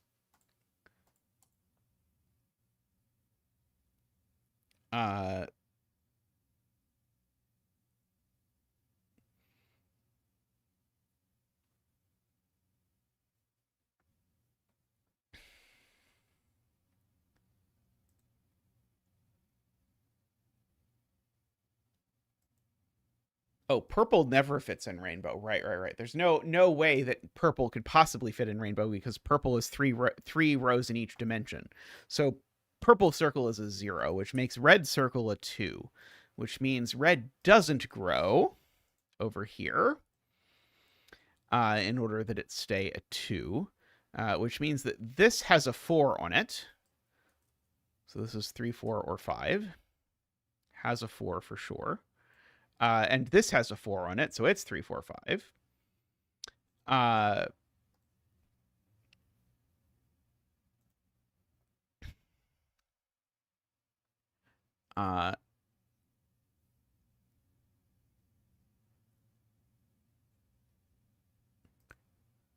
This can't be purple, right? Yeah, this can't be purple. This can only be orange now.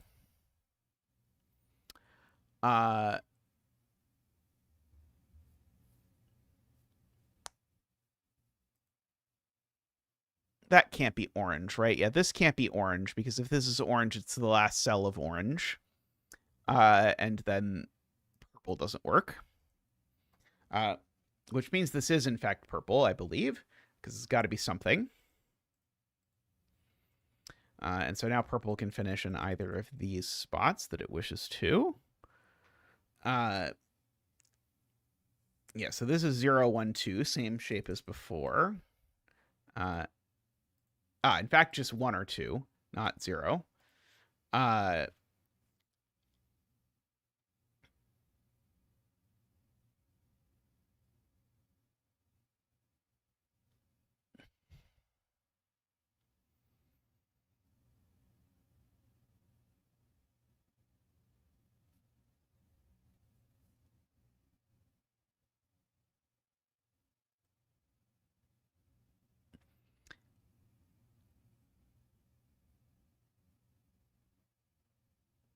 If blue is 0, green is definitely 1, just by looking at what shape green would end up having.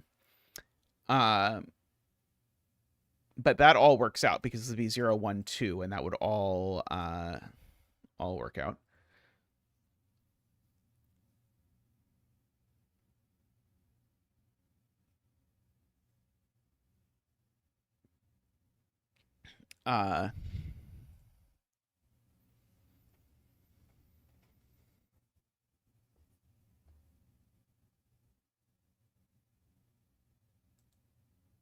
Yeah, if this cell becomes green, now green and red have to split 12 cells, but that means one of them is at least of size 6, or both, which does not work. So this is not green, and therefore it can only be purple, which means that this is orange. So we get that done.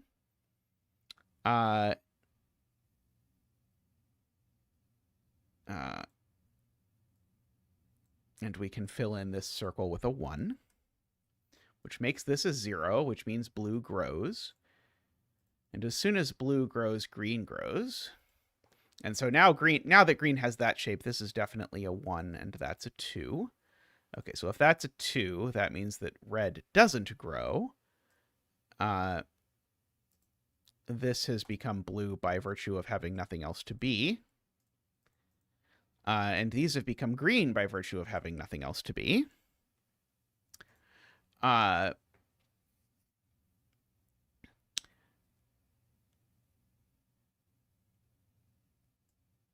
of these is a 2. Let's see. Okay, so now we have to do some sudoku. This is a 2 by sudoku. These are 3 and 4, I suppose, and that's a 3 or a 4.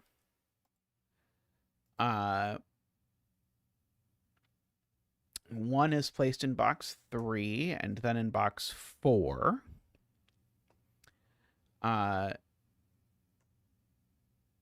So this has become a 4 and a 2, which means that has become a 3 and a 4 and a 4.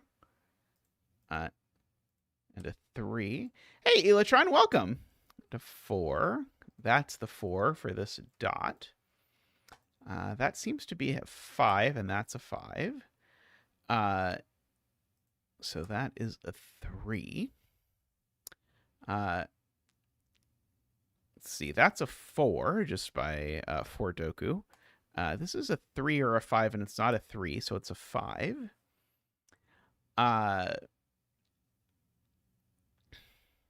Let's see. These are from 035, I guess. This is known. This is a 3.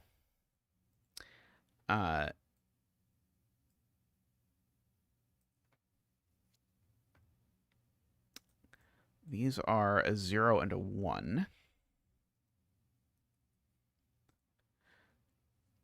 You're welcome to talk about puzzles that you've made on the zetamath Discord if you want. Sometimes those get picked up to do on stream. Particularly if people there like them.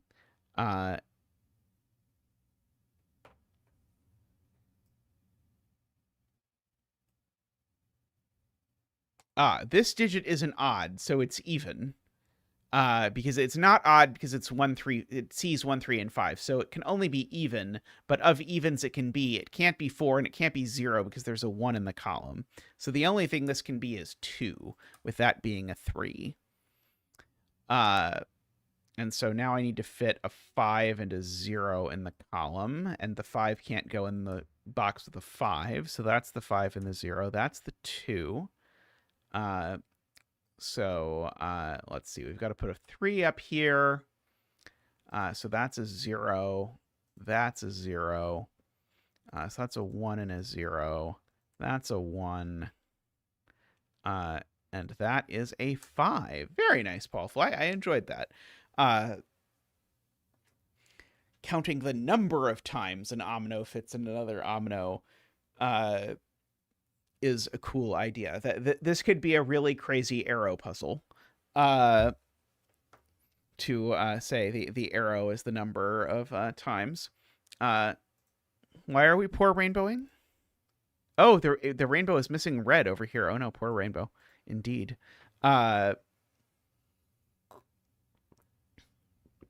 Alrighty. Well, that's going to be all for today's stream, but thank you to everyone very much for hanging out. I'll be streaming again next Friday, so I look forward to seeing you all then. Thanks to everyone who supports the stream. Sorry to Elatron who came in right at the end of the stream. Apologies. But I hope to see you around again soon. Selena is shilling. Go for it, Selena. All right. So if you want to support the stream, as always, you can click the little dollar symbol and you can join or give memberships to other people if you prefer that, or if you prefer donating on Patreon, the information for that is in the description. We greatly appreciate all of you who donate. Thank you so much, by the way, earlier for the gifted memberships from Joao. Greatly appreciated whenever anyone does that, and I hope all of the people who got their emotes are enjoying them and using them. And last but not least, thank you to the Turbines, Daniel, David, Franco, Nell, Nordy, Plonktime, and DDX. Also, I know there are many of you windmills out there. If you want to go in and vote on puzzles, by all means, please do. We've got fewer votes than usual kicking around in the bucket, so go pick your favorites and hang out. Thank you, Shroomy. Great to have you around. I'm enjoying your energy. I hope you'll come back soon. Yep. And I hope you have more luck. Let it keep us updated on your Sudoku successes, having solved your first killer puzzle today. So let us know. All right, look forward to seeing you all again real soon. But till then, thanks for watching. Bye for now.